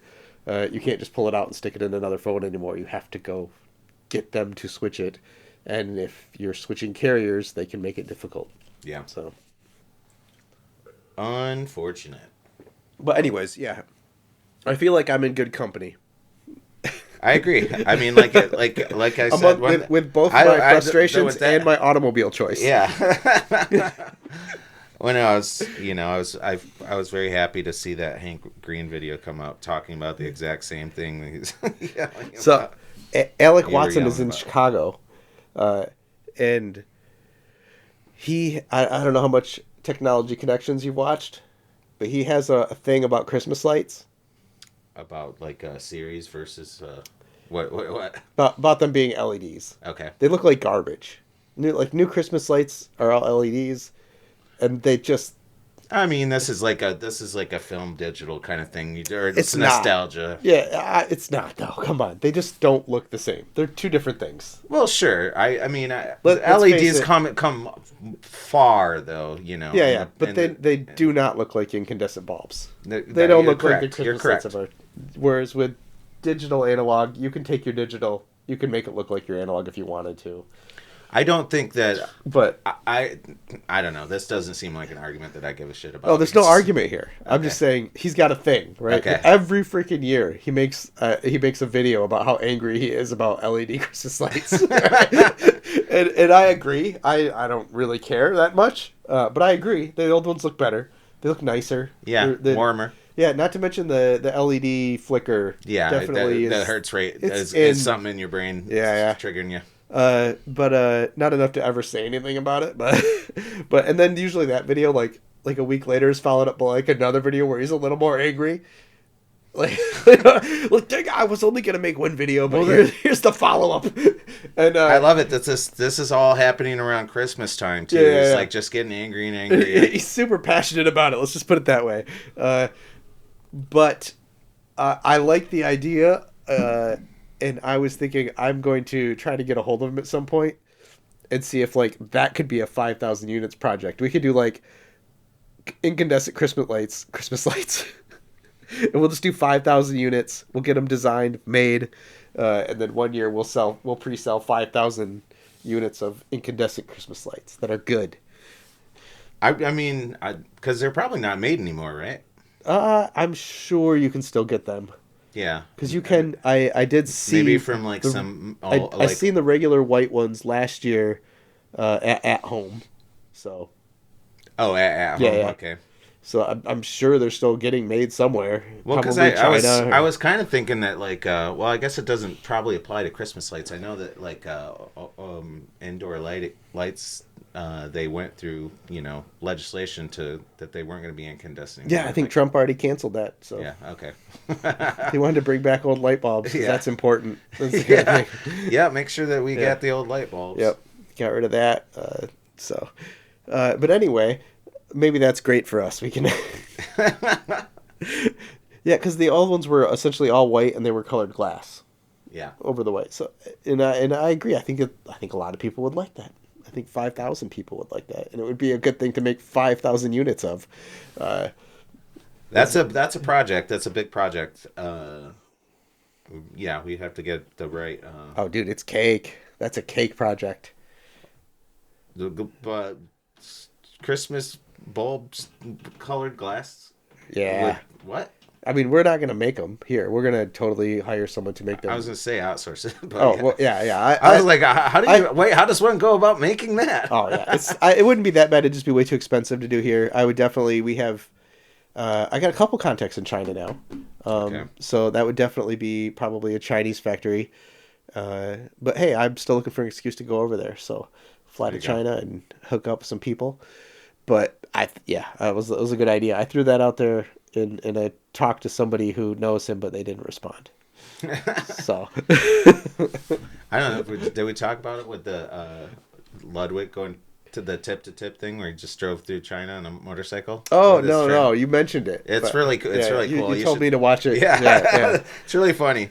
Him and Michael Reeves, who's like a science YouTuber, they go from the bottom of China all the way up to the Mongolian border on motorcycles. Takes them like 14 days. That's nuts. Did you... And they speak barely any Chinese, and their dialect was very Beijing and didn't make sense. And most of the other regions that they were in. Yeah, Top Gear guys, after they left Top Gear and were doing the grand tour, they did a thing in, was it it was Vietnam, I think, where they drove across Vietnam on scooters. It was good. Yeah, it's one of my favorite. It was one of my favorites. That's funny. I feel like they can get away with their British charm a little bit. Yeah. Well, I mean, Vietnam's a way different place than China. Well, yeah. As far as people I know who go there, they didn't like them when they were doing their Cannonball Run thing in America, though. When they had to stop, they painted Hillary for president in each other's car, and they almost got shot at an Alabama gas station. I think one of them, I don't remember if it was Jeremy or James May, had been quoted as saying that was one of the like 2 or 3 times where they legitimately thought they were in trouble, and that they didn't really understand going into it, but the producers did. So they were screwing them over for chuckles. Yeah. So, Top Gear boys, so good. You ever watch Clarkson's Farm? I not watched that. I've watched a lot of their offshoot. There was one where he was just putting together or disassembling complicated little machines and then putting them back together. Yeah, I like the Jeremy Clarkson character arc. It's really good. He goes from kind of jerk. Well, he's the asshole, right? Kind of, but I mean, so Top Gear had a little bit of the Onion problem. Like, if you were a kind of a hardcore Top Gear fan, you just knew, right? Like, you knew that part of the joke of Top Gear, right, was that it is all scripted. Yeah. Right? And you know it's scripted, right? So that's kind of part of the joke. They act like it's not scripted. You know it's scripted. But then there's this whole subset of the audience that watches it and goes, "This is so dumb. This is actually scripted." So that they don't get the British humor in there where... That's funny. You know what I mean?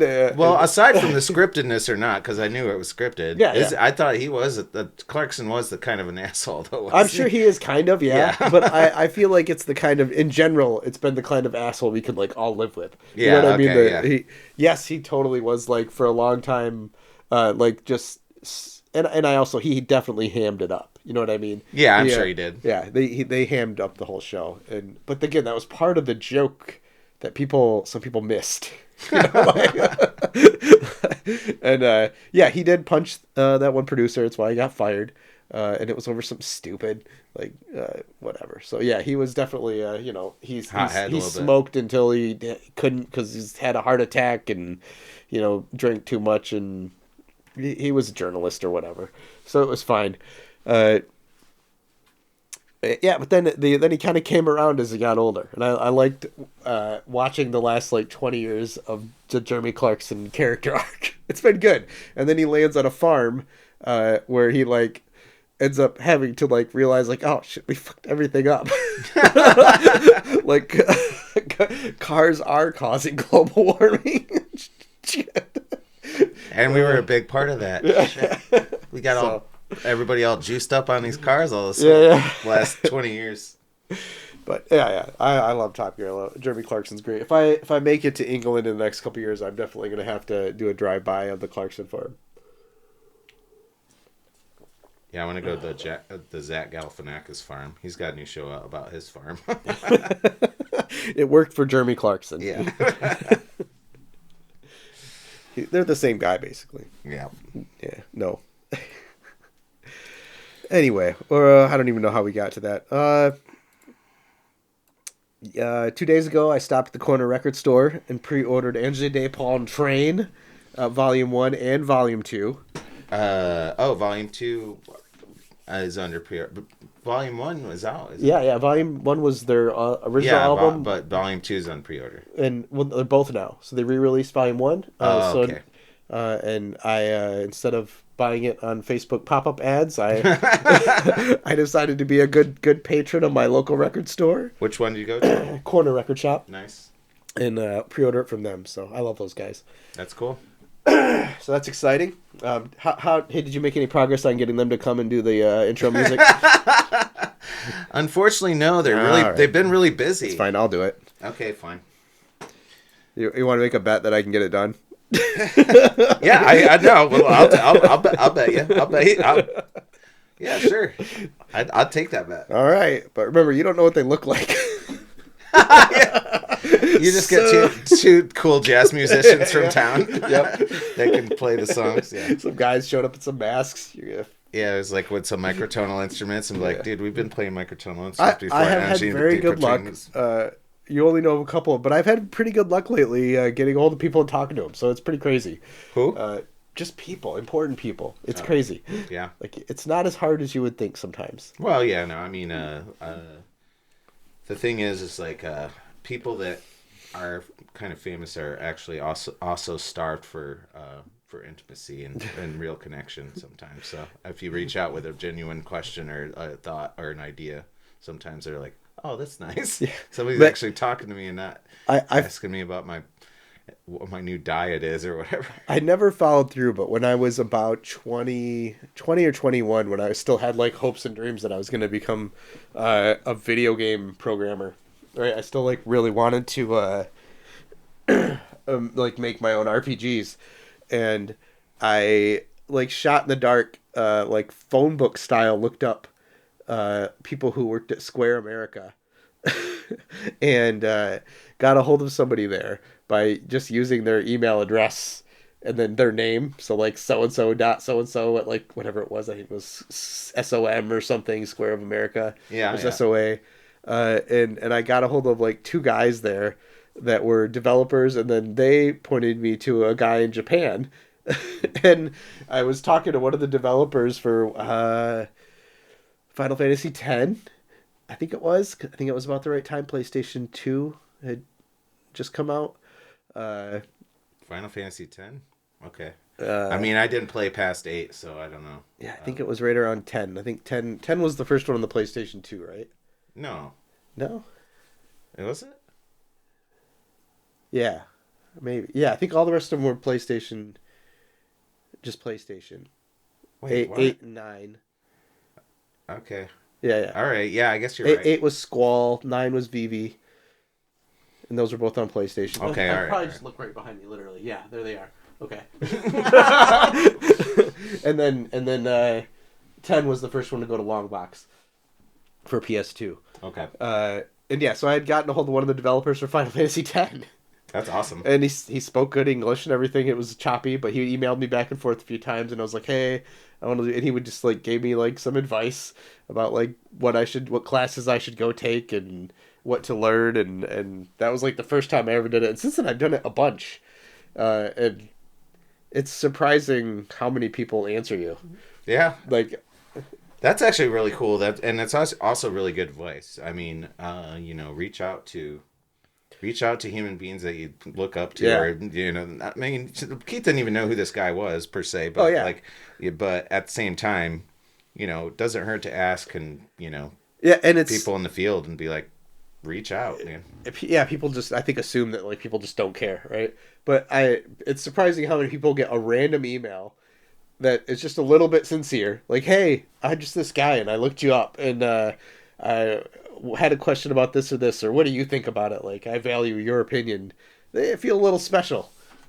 Like that some people out there actually admire them and want there's a website about this. I can't remember the exact name of it, but it's a collection of letters that people have written to like famous people, or not even famous all the time, but important people, or important letters. But there was one that stuck out to me that I thought was really cool. It was answered by the famous person they wrote to. This young girl wrote to John Hughes back in the day, and she just talked to him, describing how much his movies meant to him, and how much the movies meant to her, and how much they changed her life and stuff like that. And John Hughes wrote back this like huge handwritten, like sentimental, heartfelt thing.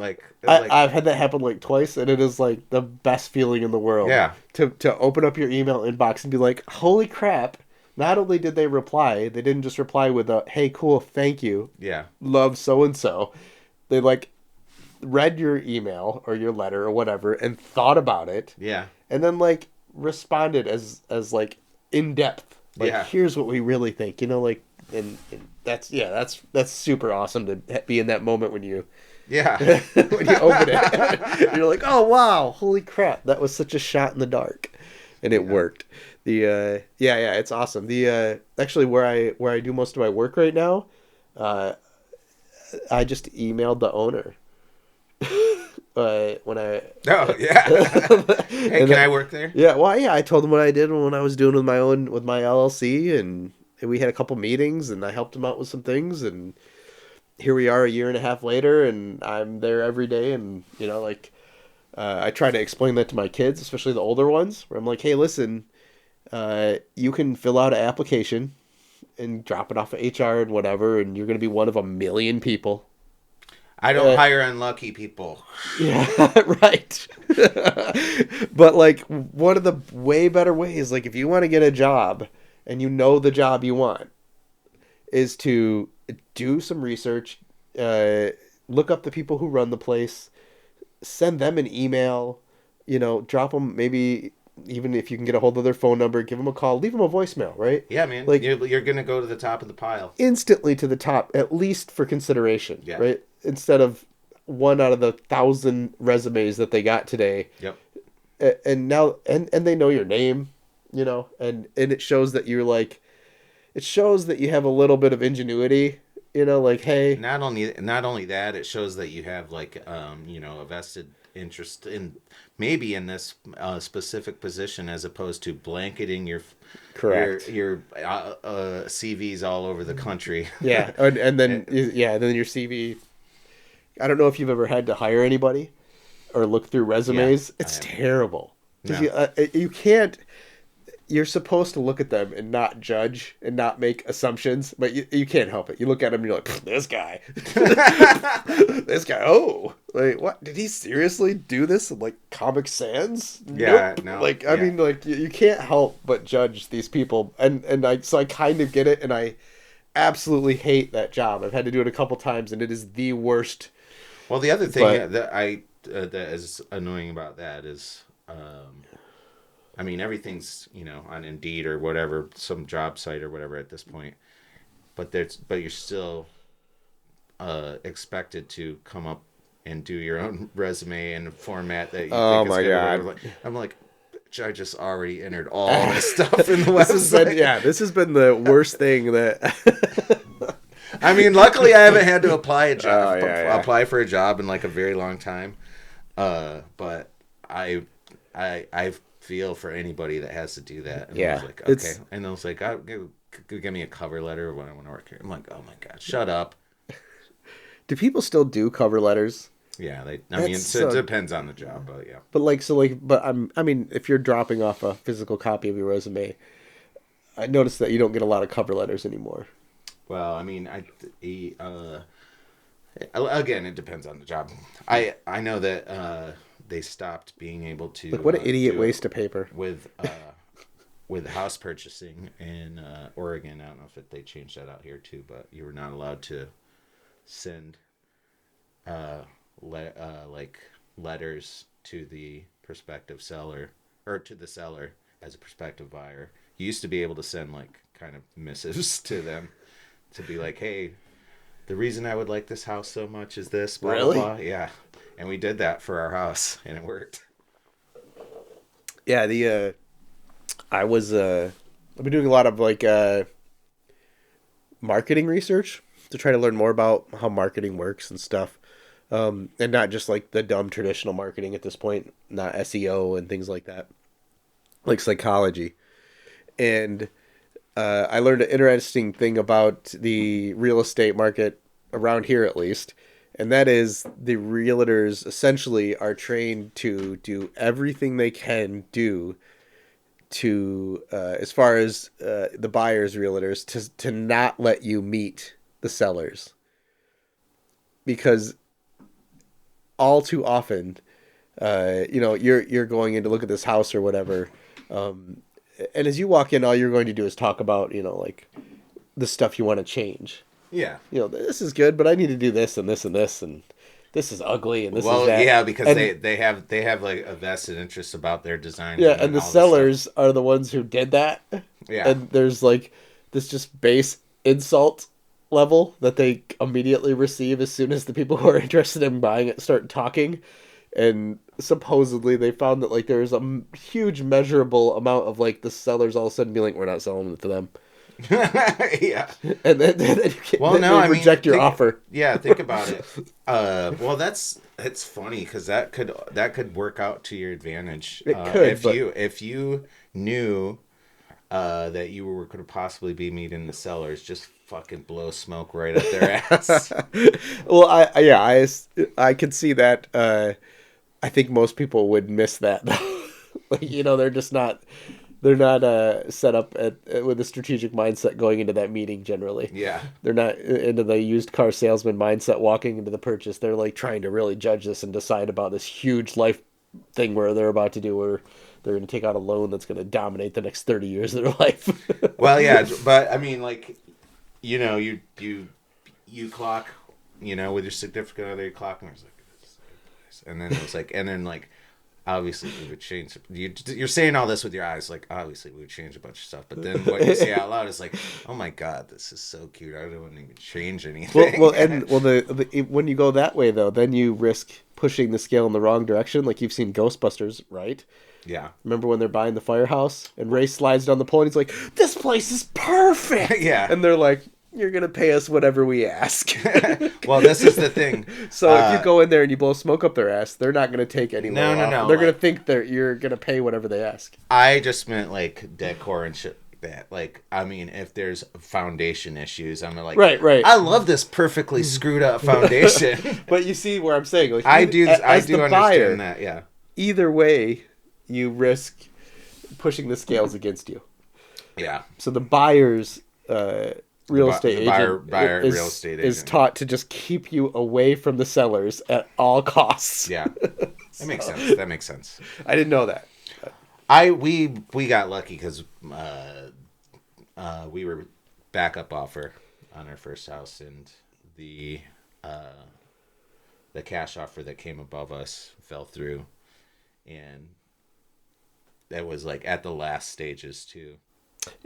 And then she was over a barrel because the seller was over a barrel because she had already like bought a new place and was already moving out and all that stuff. So we were like, okay, well, I mean, you didn't take her offer, and then also we didn't even do an inspection yet. And after the inspection, like it dropped like $8,000 off the price because we were like, all this stuff has to get fixed. So you bought a couple houses, right? Yeah. I forget where I'm going with that. Yep, that's me buying a couple houses. It's rough. I don't like it. Well, hopefully you're done for a while, right? No. Not at all. 6 more years, and this place is gone. I don't like living here. This place is a product of the school district. That's why we're here. Oh, I see. And the neighborhood. The neighborhood's safe, nice. Suburbia. It's all fine. I love that movie. It's a nice place to raise your kids up. Good place to raise your kids. So, anyway, what else are we going to talk about today? Yep, AJ Daprin, yes. So Midwest Gaming Expo was last weekend. Oh yeah, you and Will went to it. Yep, we took a road trip. We had a great time. We played a lot of tabletop games. We came home with a big stack of them. You can see on the wall over there. So that's a good time. We bought some video games. I picked up some NES collections that were really great. We got yelled at by the NBA Jam guy from downtown. That was good.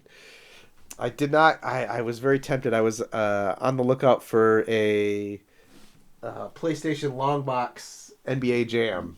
Yeah. Because he had a booth there set up for signatures, and if I found one, I was going to go have him Sharpie mark it the side the front of it.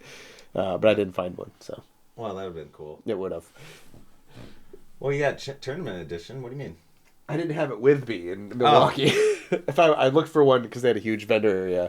You're like, I'm just gonna buy a duplicate of this game. Yeah. I would have. It would have been cool. The game is inexpensive, and his signatures were not expensive either, so it wouldn't have been a huge investment. I did pick up a comic book 2 weeks ago that I'm super happy about. I picked up Tank Girl #1. Oh wow! Which is cool. and CGC'd at like a 9.6. So. That's pretty awesome. I don't know if you noticed, I had a lot more comic books over there, and they're still trusting that company after that debacle. That was WADA, not CGC. Oh, okay. Right? No, I thought it was CGC. What did CGC do? They ruined that dude's Pokemon card, and then... Oh yeah, shit happens. I don't care. No, but they had given it like a 9.9 or something crazy. Oh yeah. And then he sent it back to get it regraded just to make sure or whatever. And they screwed it up on the opening, and they like crumpled it all up, and they gave it back to him as a 7.2. It lost $30,000 in value. And they're like, "Oh, sorry, there's nothing we can do about it." I mean, they should make it right if that's all what really happened. Yeah. But more than likely, if they had him like sign like a disclaimer or release or whatever, the risks. He should have gotten insurance. I mean, honestly, really what they should have done is did that because they got so much blowback from that. Oh yeah, that was super stupid. It's like it's going to screw up the legitimacy of your own entire purpose of your company. Yeah. Do you know the whole WADA saga then? No. Oh my gosh, that's a story for another day. Okay. But holy cow, is it a thing? Doozy? Yeah, they have done. It's insane, and the only disappointing part for me are the fact that CGC stepped in to also start grading video games, so you can get CGC graded games. And if it wasn't for WADA, that probably would have never happened. So I don't like the idea of CGC grading games. Comic books. Well, I mean, they don't necessarily know what they're doing. Do they? I think CGC does a pretty... Did they headhunt some people? Probably, but they set criteria. Okay. And as long as you have criteria, I think it's fair. WADA did not set criteria, so when you get a WADA game, whatever, it's up in the air. Yeah. We'll talk about WADA. You get what do you get? So, because that's not even like the bad part. The WADA, it's a mess. It's insane. It's a scam. But CGC video games, I feel like is just I've never liked it. I don't like the idea of sealing up games so you can never play them again. Well, yeah, I agree with that sentiment as well. It's weird. But it'd be nice if you could, take out your controller with your white gloves and your little. Yeah, I mean, I get it. I get the sentimentality. I do it with comic books, but yeah, I did. I traded in almost all my modern stuff over there. There was like 2 shelves of comic books, and they're all gone now. Yeah. Took them all, traded them in for one comic. That was the Tank Girl #1. Yeah, that's good. So lots love, less space. So Tank. So you traded in all your comics for Tank Girl the movie. Have you seen the movie? Did you like it? Oh yeah. Did you like it? Oh, I was a huge Tank Girl fan when I was a kid. Oh, cool. Yeah, it was great. Huge crush. What was that? Was like 89, 90. Tank Girl was awesome. But anyway, yeah, Midwest Gaming Expo was super fun. You should come with me like next year or something. I will. That sounds great. I mean, any excuse to go to Chicago, that sounds fun. Well, it's Milwaukee. Oh, Milwaukee, yeah, okay. But yeah, Milwaukee's cool Will's too. getting a little older, and it's like the dad trips. I don't know how much longer he's going to want to just like hang out with me for the weekend, you know? Yeah. He's getting into the teenage years, so we'll see. I'm going to keep going. We're thinking about going to... what is it? PGE, Portland Gaming Expo. Yeah. Which is coming up next year. I think we missed it this year. But that's fun. I wouldn't go with you, but have you been to it? Yeah. I lived. Well, I know you lived in Portland, but I don't know if you went to Portland Retro Gaming Expo. Yeah, I went to it. I went to it all the time. Yeah. So I want to hit that one year. I've never been to that. That's one of the big ones. I think that is the biggest one. So, anyways, we'll hit that maybe next year. I'm excited. But yeah, you should come to Milwaukee with me next year if you can. I did get another awesome collection. I got OG long box Doom for PlayStation. Brady's falling down. Which is an awesome little throw out that I don't think I've ever actually seen anywhere. Oh yeah, this looks great. The other wonderful thing about PlayStations is if you have a PlayStation 3 of that particular vintage. Your mic. Yeah, sorry. If you have a PlayStation 3 of that vintage right there, I think it was the first models. They play PS1 games over HDMI flawlessly. I do. Yeah, that's the one I have. Yeah. Yeah, it's so good. It's the best way to play PlayStation. Mine's black though. Is it? Yeah. So it's even rarer. It is the best way. No, I don't know. Is that true? I don't know. It's cooler. PS3 is definitely another one of those things where it's really sad because, like, if you bought a bunch of stuff on the store. Well, I mean, I also hacked mine to play every ROM that I want in the world. So I think there was also some news just lately about those getting bricked too. PS3s? Yeah. Yep. I mean, I don't connect mine to the internet, so I don't know how it would, but no, just regular running ones getting a software update that out of the blue that just bricked them. Oh, just recently. That's a bummer. But yeah, best way to play PS1 games. Because the PS1 sucks. So how's your X-Max 3 doing? It's good. Yeah. So yeah, I've been printing really useful stuff all the time. Basically, I started actually designing stuff for just basic perfunctory stuff like my huge cutting board. I had I needed some feet for it, so I measured feet out and bought some rubber pads and built some cylinders that just fit in. But the new I can't remember what brand it was, but whatever PLA you gave me was really awesome on my. I don't have any up-peel issues or nice. Yeah, it works really well. Yeah, bunch of plant holder. I mean, we got a bunch of plants now. Half of them are in pots that I've made. They're all great. I love the thing. It's great. Nice. I have it sitting on a thing that's too small for it, so its feet are sitting off half of it, so it's tilted backwards a little bit, which I thought might be an issue with, I don't know, printing. It hasn't been, which is nice. I told you I've done some stupid things. Show off. You can run them sideways, and people won't even run them upside down. And well, the thing is, it's so gigantic that it's dented 2 giant dents in my drywall, which I'll have to patch eventually. But it lives there for right now, and you can't tell it's halfway going through my wall because it weighs 500 pounds or whatever. But no, I love it. Cheating, it's great. Cool. I have remember we talked about gosh, what was that place called? The Make Good stroller. Mobility aid. I did do the print test. Here's one. I printed that. Oh, yeah. And we got 5,000 units is approved now. So hopefully over this next week, I'm gonna hook up with a family who needs a mobility aid, and we're gonna print one out for them. Dude, this is awesome. Isn't that sweet? Yeah, this is really cool. It's like a nylon strap type thing. It's TPU. Did we talk about Not a Wheelchair?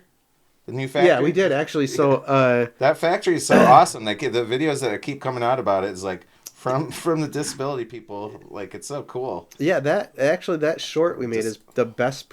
I made a little short out of just you talking about the Not a Wheelchair thing. Yeah. I clip it out like a dozen or two shorts out of the last podcast without even just quick shorts, and they get published to Instagram, TikTok. And YouTube as shorts just every day. Like one or two of them just get posted every day automatically. And I think the best performing one was you talking about the jerry rig wheelchair. Yeah. So that's cool. Yeah, I want the zeitgeisty for sure. That's yeah. We should totally. I'm interested in learning more about him. I don't know much about him. He seems pretty cool. And then I'm also interested. I'm not sure if you know who this is, but it's Simone Gertz? Yeah, Simone Gertz, yeah. Okay. I'd never really heard of her till maybe a week or so ago. So she used to make she's the stupid inventions kind of girl. The Bad Robot. Bad Robot. So chick, yeah. when I seen that, I remembered Bad Robot clips, and I remember thinking, like, this is really what? Well, the thing is now she's been like a serious inventor for a while. That's been getting her stuff ripped off, basically. Oh, really? Yeah. It's unfortunate because there's nothing you can do if China, Temu or whatever wants to rip your stuff off. But she invented this really cool hanger that folds in a really awesome I seen way. that today. Oh, that's how you could you could have a closet that's only this deep, and it still have all your stuff hung up, and it's like, how has no one ever thought about that before? And then she sells. I mean, all of her stuff's on her website, and I would, if I ever was going to get something, I'd buy it from her instead. But she's got like an expandable fruit bowl. She's got this cool like calendar thing that she's invented. She's got a bunch of great stuff. She's like a really, really smart, funny girl. Yeah, I had seen the Bad Robot. A nice lady. Nice lady. Great human being. So I'd seen the Bad Robot stuff. I didn't know it was her, but I seen her on Ask Hank Anything. Oh, yeah, because I haven't watched that episode yet. It's good. It's kind of depressing. Like, she has really depressing questions. But well, she went through like a huge cancer scare. Like, she had serious brain tumor. Yeah, they talked about it for a hot minute. Yeah, and she almost died. And yeah, she had to have a bunch of brain surgery done. And so after seeing her on there, she brought a chair that she had made. And it was kind of a neat chair, and I liked that idea. And so after I seen that, I looked her up and watched some of these other inventions that she'd made, and I thought, man, here's another person I think at some point I'm gonna try to like reach out to and be like, this could be another good like 5,000 units, like product. We'll do something. So another name for the list. Yeah, so, Simone Gertz. Yeah, I like her sense of humor. She's super funny. Yeah, she's really funny, and also you pronounced her name right. She's gonna like that. Did I? Is it Gertz? No. You did get it right. Okay. Because her name's spelled oddly, so it's hard to pronounce. All right. So yeah, that's interesting. I like that. That was a cool little thing to find out today. Maybe. Okay. Now I'm second guessing myself. Maybe you didn't pronounce. I can't remember how it's pronounced. Maybe that might be right or not. I can't remember. Anyway, all right, yeah, that's kind of the whole podcast for today. Unless you had anything else you want to talk about. No, I think we're good. But that was good. Yeah. Right? I think it was pretty good. Hopefully the video was better than this time. Maybe we'll look into some GoPros going forward. Hopefully the studio is looking a little better, sounding better. I think it's sounding better for sure. Baby steps. Yeah, maybe some GoPros. All right, let's call it a day. All right. 1, 2, 3, let's go! Love you.